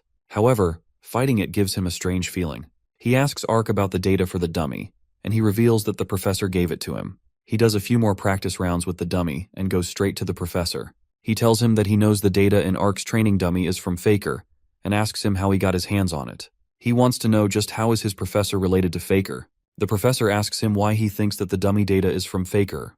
Han has spent his entire life copying and analyzing Faker's moves, so he knows his playstyle more than anyone. After training with the dummy, he is confident that it is from Faker. After he disappeared, people tried buying his data but they failed because there was no one to sell. The professor gestures to him to keep quiet and says that he will tell him the truth if he promises to keep it a secret. After that, they call a meeting and the professor briefs them about their next opponents. He tells them that they can easily win this match if they just play their usual game. He also reminds them to focus on their communication and hopes to see some improvements in that area. Hearing this, all three teammates look at Carrie and Han wondering if they are going to be okay. Carrie raises her hand and asks the professor if she can play as a fighter in her next game. She explains that a range dealer doesn't suit her playstyle and she is not confident with her long-range accuracy. For this reason, she wants to switch to a melee fighter. This may put her at a disadvantage in the lane, but she thinks that this change will bring about her true talent. She doesn't want to hold her team back anymore. The professor realizes that she must have thought about this strategy on her own, so he permits it. He thinks that she will be able to play with a melee fighter using her impressive control. This makes Ark surprised, since Carrie bowed down in front of the professor despite having such a huge ego. Moreover, Needless doesn't have any problem with this change. They know that something is not right. We see a completely different form of Carrie in the game. She completely destroys the opponents in her lane and gets 5 kills during the start of the game. The commentator thinks that she will be the MVP for this game. The entire crowd along with Haruru is cheering for her. Among those cheers, there is one guy who is upset, and he doesn't want her to get all the limelight. As he is busy thinking, he realizes that the enemy mid laner is missing. He starts to panic and quickly informs his team. Needless tells him to calm down and says that he has found him. From this play, it seems like the old him is back. He looks up at the camera and wonders if the professor is watching him. He is the only one who knows that Professor Lee is actually Faker. Team UDK finishes the game off pretty easily with Carrie getting the MVP. IRK is glad that his team is finally back to normal, but he is also disappointed in himself for not contributing too much. He really wants to be the main character of their team. He wants to be able to use his synchro rate again. As he is walking, he gets called out by a blonde man sitting on the bench. The man is surprised to know that he doesn't recognize him despite being Han's friend. Hearing this, Ark figures out that he is probably Professor Baizan. He asks him what he is doing here and the professor tells him that he is waiting for him. He reveals that he has been wanting to talk to him about his synchro rate. The professor asks him if he wants to know how to use his synchro rate in a stable manner. This is a dream come true for Noah, so he immediately agrees to everything the professor says. The two of them meet with Professor Lee and talk to him about this matter. Professor Bison tells him that he has been waiting for 6 months since he asked him to wait until Ark's synchro rate stabilizes. Seeing how the protagonist was improving without using his synchro rate, the professor wanted to see how far he could go. He asks him why he wants to use his synchro rate. He is guessing that he wants to become the ace of his team, or wants to contribute more, but Noah tells him that he wants to use it because he wants to stand out more than Carrie. He doesn't like to feel like a side character. The professor realizes that he just wants some attention. Professor Bison assures him that he will take care of him and asks for his permission to commence the research. Professor Lee gives him permission but says that he won't be allowed to use it until he has mastered it. As he logs into the VR world, he finds himself in a lab with Professor Bison. The professor explains that he created this world to research his synchro rate. He even added specific functionalities to the world to help him in his research. The professor shows him a screen and informs him that he can also watch videos from his training. He wants to find out why the fluctuations in his synchro rate are so extreme compared to other players. He asks him what triggers him to increase his synchro rate. Ark thinks back and remembers his fight with King. The thing that increased his synchro rate was Hyun's face. Hearing this, the professor turns off his synchro rate limits and starts experimenting with dummy targets. He shows his various faces and notes down his synchro rate. After cycling through all the players, he reaches Hyun where Ark's synchro rate rises to 450%. He asks him about his relationship with the player, and Noah reveals that he used to bully him in school. The professor guesses that his synchro rate is probably changing due to his emotions. He wonders what that particular emotion is, and decides to look deeper into it. After all the experiments, Ark looks like a zombie in his bed. He explains that he was kept hostage by the professor for 5 days, during which he did all kinds of experiments on him. His entire view of Professor Bison changed after these 5 days. He asks Han if he is fine with his professor training him. His friend says that it's all good since he wants to fight him when he is at his best. Moreover, their team only consists of people who want to have fun. Ark then asks him about the rehearsals. He wants to know if he has figured out why he wants to see the girl in real life. Han looks away and says that he doesn't really know. In his mind, Ark is mad at him since he won't admit his feelings for her and take action. He wonders if he should go out of his way to connect them both. Meanwhile, Loki and Professor Lilia walk to a table with a man playing chess. The professor greets the man with the strange avatar. The man welcomes her and asks how things are proceeding so far. The professor claims that she has done enough to prove the impact of Helper, since even the Academy's security can't detect it. The man then asks Loki about the recruitment process. He reveals that he has already finished recruiting for Metal Sharks. This means that they are almost done with their preparations. The man reveals that the reason he called them was to warn them about something he heard in the Academy. It seems like Faker is still in the Academy while hiding his identity. He tells them to watch out for him since he can disrupt their plans. The plan will be carried out in 3 days during the Academy Festival. The man takes out the enemy king using his queen and lets out an evil smile claiming that they are going to destroy the Academy soon. It is finally the day of the festival. Ark is excited to see all the colorful decorations and the people who are visiting the festival in the real world. He asks Han if he is going to perform today. He tells him that he still has some time left until their performance starts. He then points at a distance where Force is standing. Ark is surprised to see him in a stall and asks him what he is doing. He tells him that he is covering for one of his friends who had something come up. The protagonist tells him that his friend probably just got bored and bailed on his duty. Force then asks him if they want to get some battle balls. Ark is confused since this is his first time hearing that word. Force explains that these balls allow players to engage in a 1v1 battle. You can request an opponent to a duel by throwing a ball at them. If they accept, a force field is created around both players. The players can choose which game they want to duel in. They can even wager stuff like their items to make it more interesting. As they are talking, they notice some players using the battle ball. Ark thinks that the battle balls seem like a problem since they cover too much space in the streets. He looks at Han and asks him if he really took him here to duel. His friend starts smiling and touches him with a ball. This puts them both inside a force field. Noah asks him how they will choose the game. Han takes out a dice and throws it in the air. The face showing on top of the dice determines the winner. As the dice lands, it shows his own face at the top, meaning he can now choose the game. Meanwhile, Carrie is stuffing her mouth with whatever she can find. She is walking around the festival with Haruru, and the two of them seem to be having a pretty good time since there are a lot of things to eat.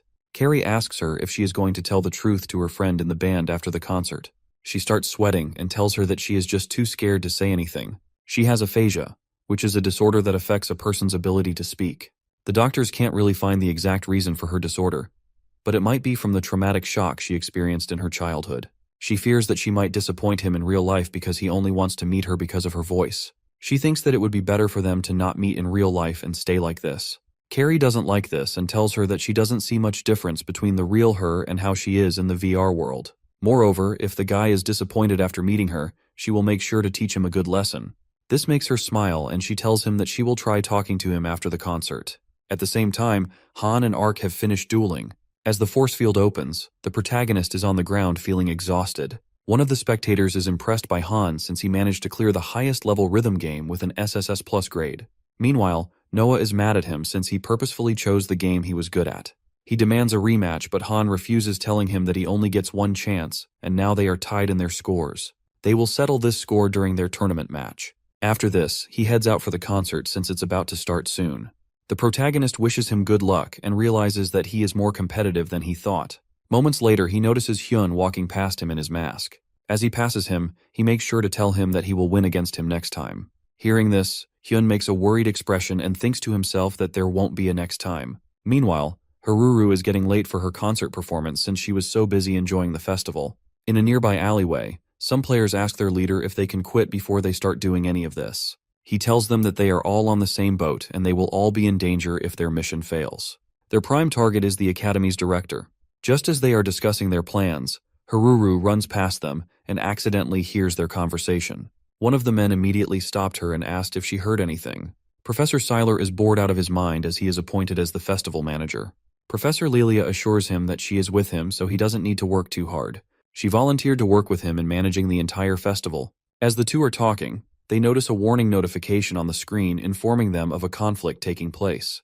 Professor Seiler immediately moves to the specified location and sees a bunch of players in masks surrounding Haruru. The professor is furious at them for attempting to do such a thing in the academy. He starts uncovering their identities. The first player he reveals is Loki from the Metal Sharks. Before the professor can say anything else, Lilia grabs his head and uses a special ring to make him unconscious. She looks at the screen and thinks about how careless her student was. Their entire plan would have failed if she wasn't here. This puts them ahead of their plan, but she is confident that it will all work out. As the main event of the festival starts, all the battle balls turn red. The band members are worried since none of them can get into contact with Haruru. They can still see the call going through, which means that she is still in Interverse. Han wonders if she doesn't want to perform anymore. He decides to go and look for her by himself. Meanwhile, Ark is roaming around the festival by himself. He notices a bunch of people gathered in an area and wonders if there is some kind of event. He sees a girl passed out on the ground with her friend crying for help. She explains that they just played a mini-game with the battle ball, and her friend had a seizure after the game ended.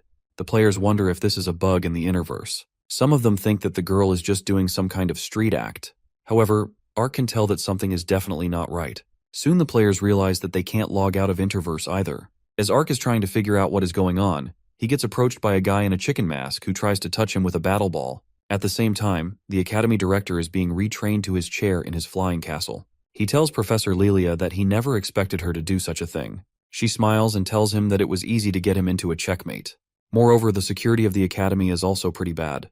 The director laughs and tells her that it's because no one would dare try such a thing in the modern day. Since she has access to the administrative authority, she has disabled the logout functionality and made some changes to the system. All the games in the battle ball are changed to combat games, and the loser has to face a penalty. To make things more interesting, they increase the pain perception in this world to 100%. The director is shocked to hear this and asks her if she even knows what that can do. Professor Lilia tells him that if someone experiences the pain of dying in the VR world, their brain will register it as their real death and stop functioning in the real world. The director still can't understand why she is doing all of this, and she explains that she just wants to create chaos. Her men will start using battle balls on random people at the festival, and they can't lose since they are using the helper. If the festival has enough deaths, it will become an international issue. Their main event is the death of the academy director, also known as the Game Master. He is the person who has the authority over the entire Interverse system. She throws the crown off his head and tells him that this will be their guiding stone. The director pulls out his own ring and asks her if she really thought she could take him down this easily. A bright flash of light almost blinds her. As it fades, she notices the director free from his restraints and wearing a suit. He tells her that he didn't handle the entire professor's world administrative authorities without a backup plan. He then turns his ring towards her and tries to restrain her.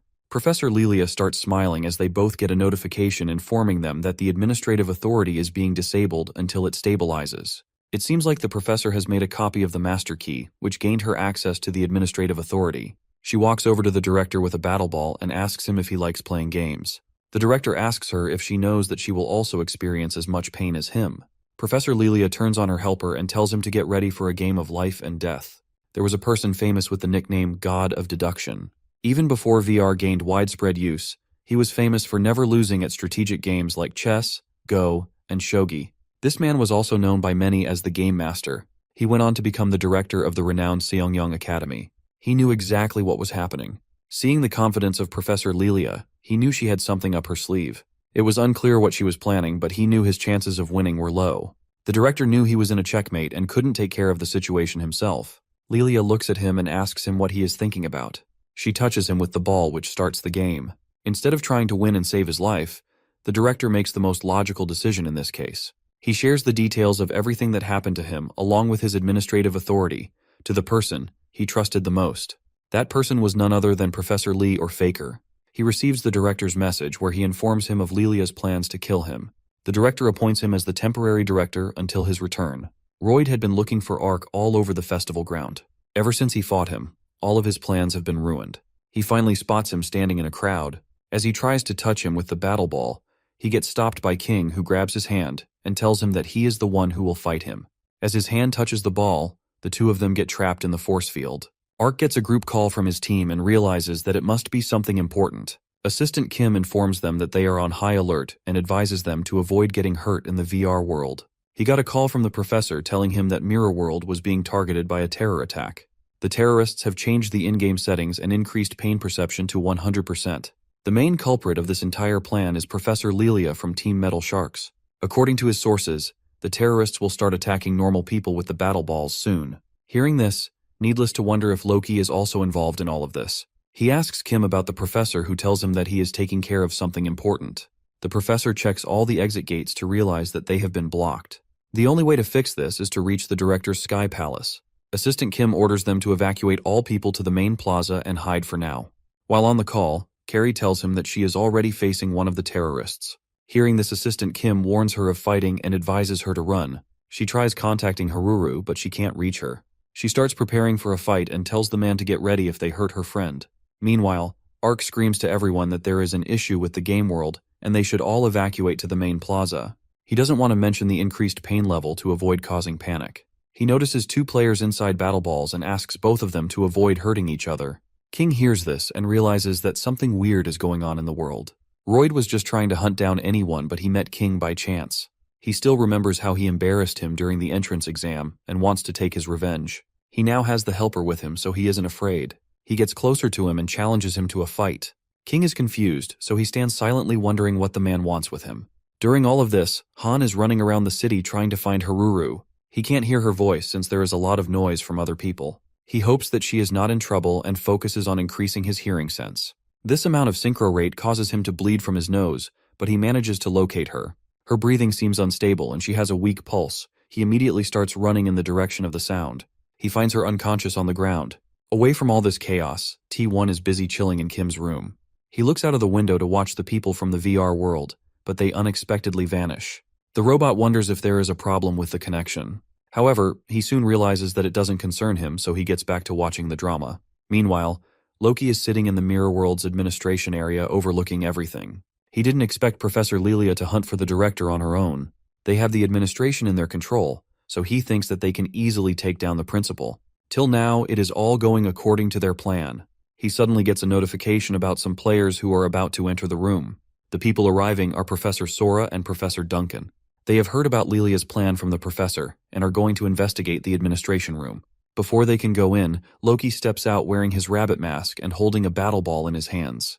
Professor Sora is an expert in martial arts, so he asks Professor Duncan to leave it to her and stabilize the administration area. Loki tells them that they can't enter the area of a battle ball, which means that he is going to block this corridor. Hearing this, Professor Sora confidently steps forward and tells the other professor not to worry since she will win. She has graduated from the academy with the top 1% marks.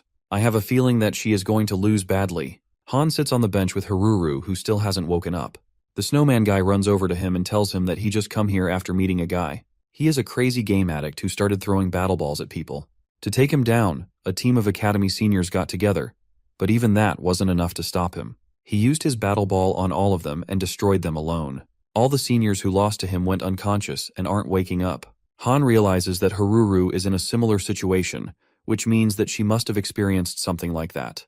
As the snowman explains everything, Needless approaches him and asks if the guy is wearing a mask. The guy confirms it, which makes him believe that he is probably working for Professor Lilia. All the players start to panic as they hear that the masked man is forcing people to fight using the battle ball. In order for them to use the battle ball when the pain perception is at 100%, they must be confident in their victory. He wonders if the professor is just going to ignore all of this. Most importantly, he wants to know if Loki has anything to do with this. He calls him and asks for his location. Loki jokingly asks him if he wants to have fun with him at the festival. Needless isn't playing any games, so he questions him if he has anything to do with the current events. Loki pauses for a moment and admits that he is right. He claims that things can never go back to the way they were, and wishes him good luck with his life. Needless gets furious and asks him for his location again. Meanwhile, the professor visits the rental aerial transportation station and gets a flying dragon for himself. He needs to visit the flying palace, but he can't use the portal since it is blocked. As he flies there with the dragon, he notices a barrier, but since he has administrative authority, he easily breaks through it. As he gets there, it is too late since the director is already unconscious. Lilia notices that the ring from the director's finger is missing. She realizes that he must have transferred his authority over to the professor. She tells him that it doesn't matter since even he can't stop her anymore. Seeing her this confident, Professor Lee asks her if she is using the helper. She is surprised to hear that he knows about it already. He reveals that he knows all about her terrorist group. He had a suspicion from the time she stole victory from her students by cheating. Professor Lee puts on his mask and the rest of the outfit and tells her to get ready for her punishment. Needless finally meets Loki sitting outside the administrative room in a chair. He asks him why he revealed his location to him. Loki tells him that he wants him to have a farewell with him and to make him an offer. He asks him if he wants to join him in changing the world. Needless is confused, so he asks him what he means. The guy then starts talking about how the world is so unfair and they are surrounded by people who don't care about them. Due to this reason, he wants to destroy society and reset it. Their first step in this plan is to demolish this academy. Since Needless has a brain, he tells him that he is committing an act of terror. He asks him if this is the reason he left him and his team. Loki asks him to snap out of his delusion. Needless is furious at him, so he tries to attack him, but the guy easily stops him since he is using the helper. He claims that it is impossible for him to beat him as long as he is using the helper. The pain settings in this world have also changed, so the more he struggles, the more he will suffer. His only option is to accept his offer. Needless too looks back at him and asks if he even considers him as a friend. This hits Loki hard and makes him think. Using this opportunity, Needless tries to hit him with the battle ball. The guy immediately backs away and asks him if he even knows what will happen if they go into a duel. He knows that he will die if they fight, but he just can't see him doing any more bad things. Somewhere else, King is getting beaten up by the chicken guy. The man explains that his pain perception has been increased to 100%. He asks him if he is scared and says that he won't let him go this easily. The game they are playing only ends if you touch your opponent at the same spot twice. Touching them once makes a spot, and if you touch them again at a different spot, it just moves the spot to that place. Therefore, you have to hit them at the same spot twice for the game to end. The chicken man tells him that since he is stronger, it is on him to decide when the game ends. King gets up and tells him that he doesn't care about the pain. What actually bothers him is the thought of a rat like him being better than him. He tries hitting him with a low kick but gets countered instead. The chicken guy uses the helper and starts punching him without stopping. King wonders why he is getting beat up by someone like him. He always had a problem with recognizing the faces of others. He didn't feel like he needed to know the face of someone who was weaker than him. This is why he saw all of them as animals. His dad got worried about him and made a deal with him. He told him that if he continued winning, he could maintain the same lifestyle, but once he suffered a defeat, he would have to reset himself and start from scratch again. His first defeat came from Ark, and he finally experienced what it felt like. It destroyed his trust, and he started to see Ark's face clearly. He wonders if he will be able to take his revenge if he resets himself. If that is the case, he is willing to reset himself no matter how many times he needs. He is willing to accept his opponent as his equal if this is what it takes for him to beat Ark. As he changes his mindset, he starts seeing the guy's face clearly and finds out that he is wearing a chicken mask. He admits that his opponent's martial arts is on a world-class level. This is the first time he is taking an interest in his opponent. He starts walking towards the chicken man and kicks him in the face, replicating the same kick he used on him earlier.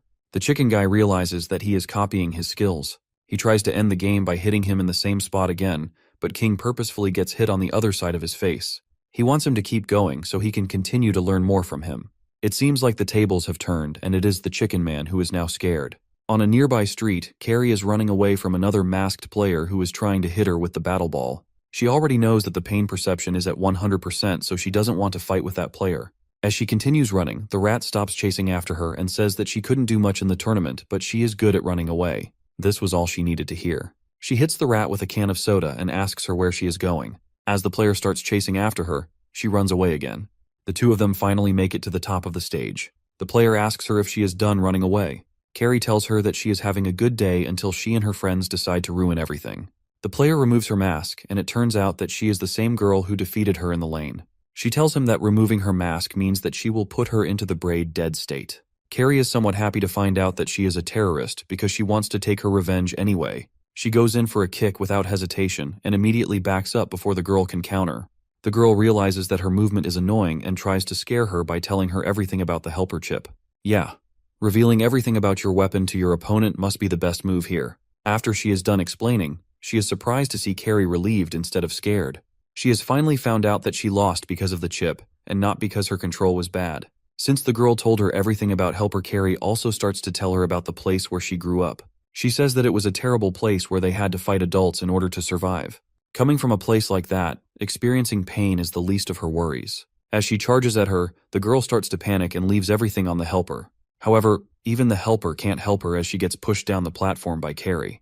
At the same time, the snowman guy notices the masked man who was attacking people earlier. The man is confronted by a tall, muscular guy who wants to defeat him and become a hero. Unfortunately for him, he did not have the dog in him, so he gets knocked out. The masked guy starts moving on towards his next target. He tells everyone to run away if they want to save their lives. Hearing this, everyone around him runs away. The man takes off his mask, and it is revealed that he is Stad, who is also a member of Team Metal Sharks. As he is walking around with the battle ball in his hand, Han stops him and asks if he is the one responsible for putting Harura in this condition. The man knows her since he was with the group when they surrounded her. He touches him with the battle ball and asks him what he can do even if he was the one who did it. Hans wins the toss and chooses the rhythm game for their duel. The man tells him that if he loses this game, the pain from the shock will put him into a coma. Without answering him, Han chooses the toughest song in the entire game. It is a song that no one has ever been able to finish, so the helper has no data on it. The masked guy is having trouble keeping up with the pace of the song. I think that he can win by barely holding on since his opponent must lose at any moment. However, he is shocked to see that Han has a perfect score on the song so far. It means that he hasn't missed a single beat yet. As he plays the game, he is thinking about Haruru and how he couldn't muster up enough courage to ask her out. He wishes to get another chance so that he won't leave any regrets behind. He pushes himself a bit too hard on the level since he is using his synchro rate and ends up overheating it. Back to the fight between Loki and Needless. He reveals that he still has some feelings for him from their childhood and asks why he turned out this way.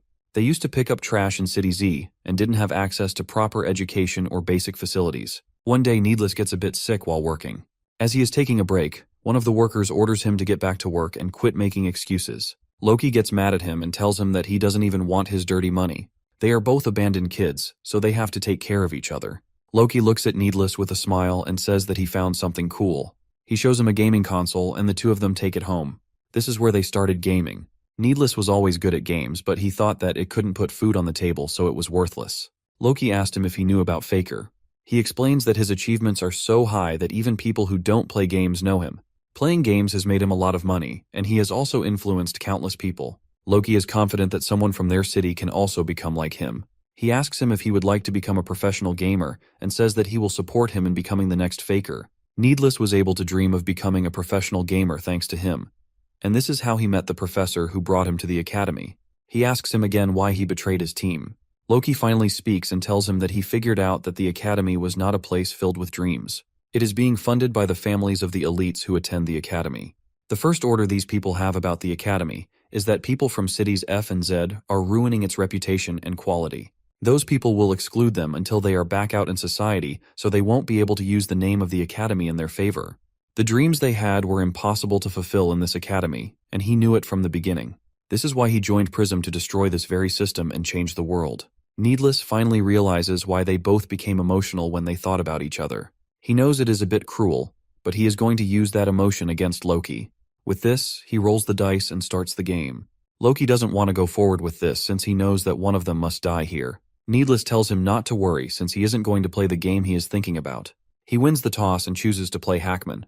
In this game, players have to avoid the Hackman and collect gems in the maze. He wants to gamble his own life in the game. If he gets eaten by the Hackman, he will have a 20% chance of surviving. If he can't survive, then it means that Loki won.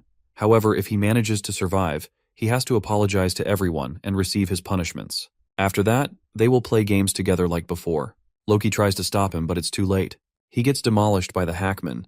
Meanwhile, the professor manages to defeat Lily even though she is using the helper. She doesn't understand how he is able to win against her. Since the helper takes data from the rank 1 player in each game, the only way to beat it is by having skills that exceed beyond the rank 1. Hearing this, she realizes that he was Faker all along. She was warned to be careful of Professor Lee, and now she knows why. However, she still has a plan. As Ark finally reaches the main plaza, he is surprised to see that it is empty. He hears the snowman guy screaming and sees 2 bodies on the ground. The man explains that Han defeated the guy and collapsed afterward.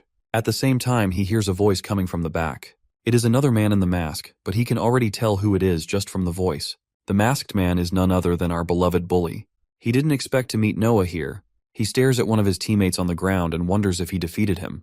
Noah immediately asks him to take out his battle ball and challenges him to a battle. Hyun scratches his head and says that he will kill him this time. The two of them finally go to battle and roll the dice. Ark wants to confirm his suspicion, so he asks the masked guy if he is Hyun. Instead of answering him directly, Hyun orders the system to set the game based on Hot World's arena. It is the same arena where they fought for the first time. Hyun immediately charges at Noah as the game starts. He uses his training and starts dodging his attacks using his synchro rate. He tells him that this time the outcome will be different since he will be using his full power. While experimenting, Professor Bison told him that he needed a trigger that would allow him to lower his synchro rate. Since the trigger to increase it was a nightmare, the trigger to lower it would be something similar. They both went through every person he knew until they found the trigger. His trigger was Carrie's face as she is being mad at him. The professor tells him that it can work as a temporary method for him to control his synchro rate. My boy still has trauma from his duels with her. As Ark fights with Hyun, he uses the helper to continuously change his technique. He tries everything on him, but none of it seems to be working. Meanwhile, Ark's synchro rate is increasing at an exceptional rate. As it starts getting overloaded, he thinks of Carrie's mad face and it lowers down. Hyun realizes that Ark's reaction speed is beyond human capabilities. He starts getting flashbacks of his first fight with him. In order to beat him, he used helper and even ruined his life by joining a terrorist organization. He doesn't want to be held back by someone like him. At the same time, Professor Lee finally finished off Lilia. He tells her that her helper still has some faults, and it is not complete. She says that it is not normal for people to be able to see the faults in that device. However, thanks to him, it is complete now. The only thing it was lacking was the game data of the best player in the world. While she was fighting him, she recorded his data and sent it over to Helper's server. This data will now be uploaded to all the chips, making it invincible. Ark notices a sudden change in Hyun's movements. He changes his weapon and even his pose. The protagonist immediately recognizes that pose and knows that it is from the professor's data. Carrie manages to win her fight against the rat girl while King defeats Royd. There are unconscious people everywhere around the festival. After getting rid of Lilia, Professor Lee gets his admin privileges back. He knows that he has to enable the login feature and reduce the pain levels. However, as he tries to change those settings, he notices that they are locked. He can't change those settings since there is currently a game in progress. This means that someone is still using the battle balls. The two players are Hyun and Ark. He is starting to feel the pain from all the scratches he got from the sword. Hyun raises his sword upwards, making him think that he is going to attack from above. However, he suddenly lowers it and attacks from below, causing him to break his guard. He almost feels like he is fighting the unknown dummy. Hyun goes in for another attack and breaks his blades in half. Ark wonders if he will die in real life if he dies in the game. During all of this, the professor is on his dragon flying towards the signal from the battle ball. As he approaches the ball, he is surprised to see Ark and Hyun fighting inside. He is worried since he knows that Ark is fighting against the helper. Just as he is about to get hit, Ark increases his synchro rate to the max and dodges the attack while grazing Hyun's mask. He then grabs him by the head and throws him to the ground. He feels like a completely different being when he is using max synchro rate. The professor knows that this is the best option for him at the moment, even though it might be risky for him. Hyun gets up and notices Ark's glowing eyes. He asks him if he went berserk mode and threatens to kill him. The first thing Hyun felt after moving to the academy was the feeling of defeat. He realized that there were plenty of students who were better than him. He was no different to them than the trash lying around in City D. However, he still didn't give up and continued trying his best. As he continues fighting, he fails to land a single hit on the protagonist. His helper begins to malfunction as it cannot search for any data better than Faker. This causes the chip to break. Without the helper, Hyun has no chance to win. He realizes that he is actually going to be defeated by a loser. Ark suddenly remembers his training when Professor Bazin told him that if his synchro rate burns out, he will experience a shock instead of a burnout. If that happens, he won't be able to return to his normal lifestyle. As he starts to accept his fate, he hears a familiar voice calling him. Slowly, it gets louder and louder until he can see and hear Carrie shouting at him. This lowers his synchro rate and he comes back to his senses. Hyun thinks of this as his opportunity and tries attacking him. However, Noah immediately knocks him down since he is too weak without the helper. He thinks that he somehow became weaker, but the professor knows the truth. It's not that his opponent was weak, but it was him who had grown stronger. As he celebrates being alive, he notices the professor standing behind him. He runs over to him and asks him if he saw his fight. 3 days after the terror incident, Ark wakes up in his bed to find Han's bed empty. The tournament was put on hold due to the attack, and the campus was made off-limits to outsiders. All members of Team MS were captured. All of them were found to be in a state of coma with the exception of Loki. The entire incident caused 30 people to go into coma. Ark goes to meet Han in his hospital bed and tells him to wake up. He has brought his headset and his guitar for him. He asks him why he even needs these things when he should be resting in the hospital. Han tells him that he thinks it's time for him to be discharged. He was admitted to the hospital as he suffered brain damage from the incident. It was similar to what Ark went through before. Other than him, Needles and Haruru were also in a coma and hadn't woken up. Ark asks Han if he has visited Haruru yet. He tells her that she is right above him and asks her to meet her. Han smiles and tells him that he is going to meet her since he doesn't want to make the same mistake again. Suddenly, the protagonist gets a call from Carrie who tells him that Needless woke up from a coma. Hearing this, he immediately runs to his hospital bed and sees him awake. He tells them that they are all acting like he woke up from the dead. They all get emotional since they thought they were going to lose him. Han finally gets out of his bed and walks over to Haruru's room. As he enters, he is shocked to see that she has also woken up. He smiles when he sees her and tells her that it's their first time meeting. Somewhere else, Loki is getting interrogated for the entire incident. He tells the officer that his professor was backed up by a terrorist organization. So basically he gives them all the information he has about the group and their plan since this was part of his deal with Needless. RK calls Professor Lee into the training room since he wants him to witness the defeating of the strongest Data. He already defeated Hyun while he was using the helper, so he is confident that he can defeat the dummy too. He uses his synchro rate and still gets absolutely demolished by the dummy. He is confused since he already defeated the Data when he was facing Helper. Professor Lee knows that one of Helper's flaws is that it switches to different data when its current data fails. When Ark dodged an attack from his data, the data switched and after that, he was fighting someone else. He still has a long way to go before he can defeat his data. Professor Lee asks him to hurry up since he is going to be late for the school event. He is attending the event as one of the main characters. All 5 students who helped minimize damage during the incident are called on stage and given a reward. After the reward ceremony, the host informs the audience that they have an important announcement from the academy. He is going to show them a video from their director, which he specifically requested them to reveal in case of an emergency. The director tells them that if they are seeing the video, it probably means that he is gone. In his absence, the academy needs a temporary director who can lead in his place. For this job, he appoints Faker as the academy director. He reveals that he is making Professor Lee the temporary director. This comes as a shock to everyone as they finally realize that the professor was Faker all along.